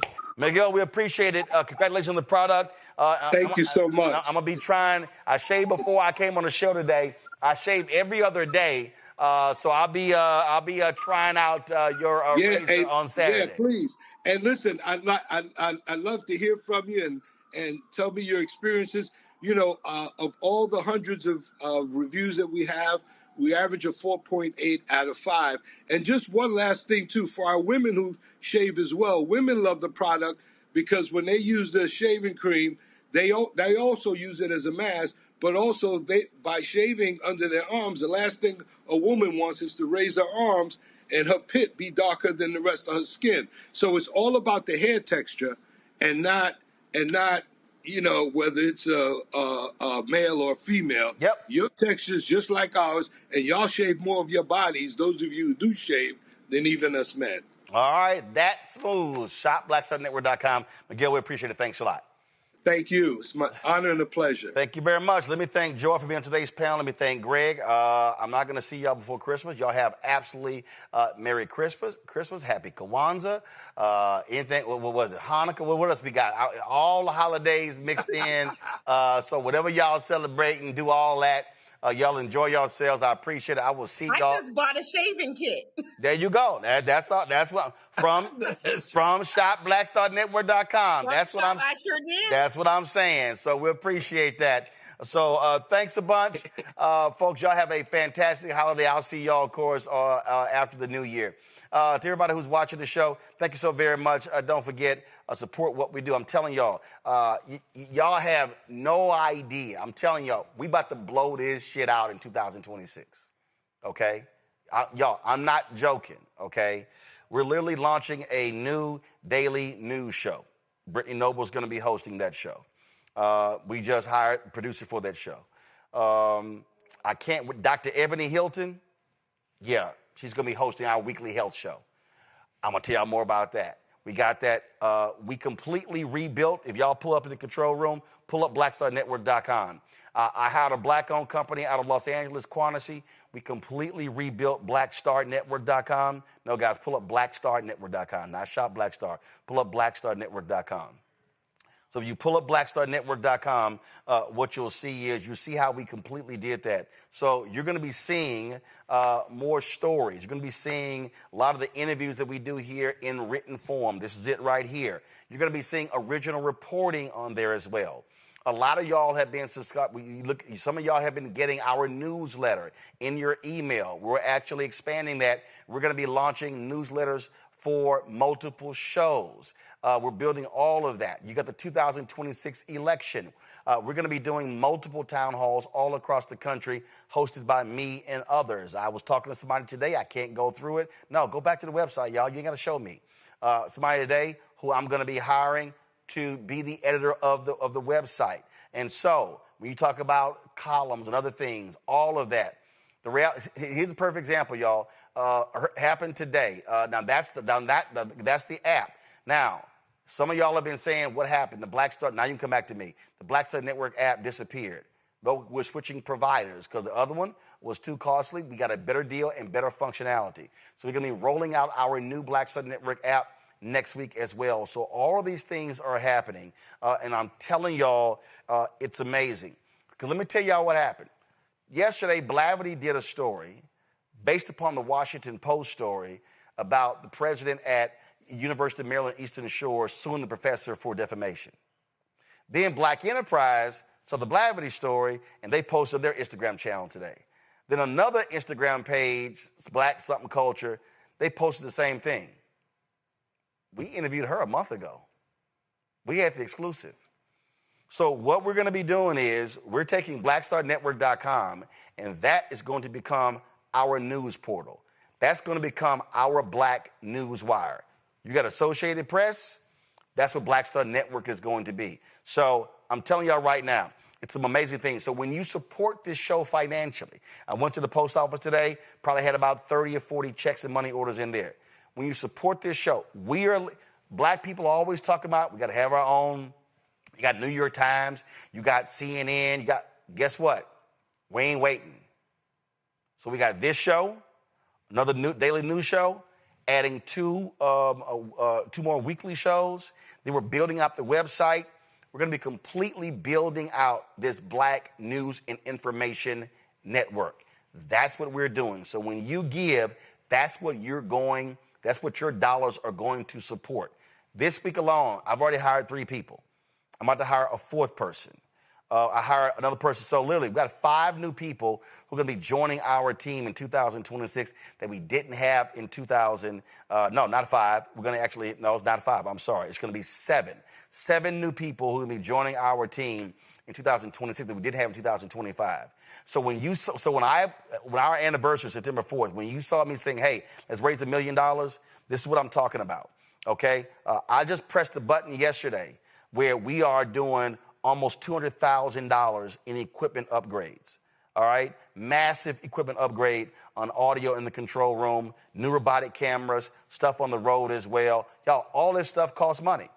And so I'm always saying that we can't keep saying, man, why we don't have anybody covering our stuff. Y'all, because they can't afford it. They can't afford it. They can't afford reporters. They can't afford the equipment. We're building this. And we ain't got millionaires, billionaires who are supporting us. We don't have, matter of fact, we got one major person. I'm not going to get the person's name. A person sent us $100,000 after they saw what this appeal is because they believe in what we're doing. But we have been able to build this on $1, $5, $10, $20, $25, $50 donations. And I'm telling y'all right now, we ain't playing games. Trump is going to be in there for 3 years. They are trying to defund Black America. Corporations are not spending money. Somebody has to hold them accountable, and that's going to be us. So if you want to contribute using the Cash App, use the Stripe QR code. You see it right here, bottom left-hand corner. PayPal's R Martin Unfiltered. Venmo's RM Unfiltered. Zelle. Roland at RolandSMartin.com. Roland at RolandMartinUnfiltered.com. Checks in money order. Make it payable to Roland Martin Unfiltered, P.O. Box 57196, Washington, D.C., 2003 7-0196. I'll tell you once the new app goes live to download the app. And so I'll let you know that's Get My Book, White Fear, How the Browning of America is Making White Folks Lose Their Minds. Available at bookstores nationwide. You can also get the audio version on Audible that I read. You also, of course, can get our Black Star Network, Roland Martin Unfiltered swag by going to shopblackstarnetwork.com. You want to get that shirt? Don't blame me. I voted for the black woman. We got it in a T-shirt. We got it in a hoodie. We got it in a crew neck right there on the website. We got it in black and white. So you got different colors right there as well. Then, of course, let's see here. Download the app Fanbase. Now, the investment has already ended for startengine.com/Fanbase, but we still need folks downloading the app because we need to build that app up and using that as well. And so, like I told you, it's a lot that we're doing. I was not joking around. We're putting the infrastructure in place. And I'm telling you right now, there is nobody in black-owned media that has the infrastructure that we have here. We're sitting, y'all, we signed this year. The lease kicks in. We signed a new 8-year lease. And look, I ain't got a problem being transparent with y'all. It's going to cost us $24,000 a month where we are right now. But this is a 5,800 square foot facility. It allows for us to be able to do stuff in our kitchen, do stuff in here, the different looks, completely changing the control room, the robotic cameras. Look, it's going to happen in 2026. You're going to see us hosting a live studio audience here in our studio. You're going to see us on the road in North Carolina, Georgia, and Texas, doing town halls, talking politics. So I'm telling y'all, we're not playing around. There's a reason why we don't waste our time doing gossip. I don't give a damn about the Diddy documentary. Ain't watched it, got no interest. You know why? Because the stuff that we're dealing with is life and death that's impacting black people in a huge way. Somebody has to be focused on the news that matters, and that's what we're doing. So I appreciate it. I will see y'all tomorrow right here, Roland Martin Unfiltered on the Black Star Network.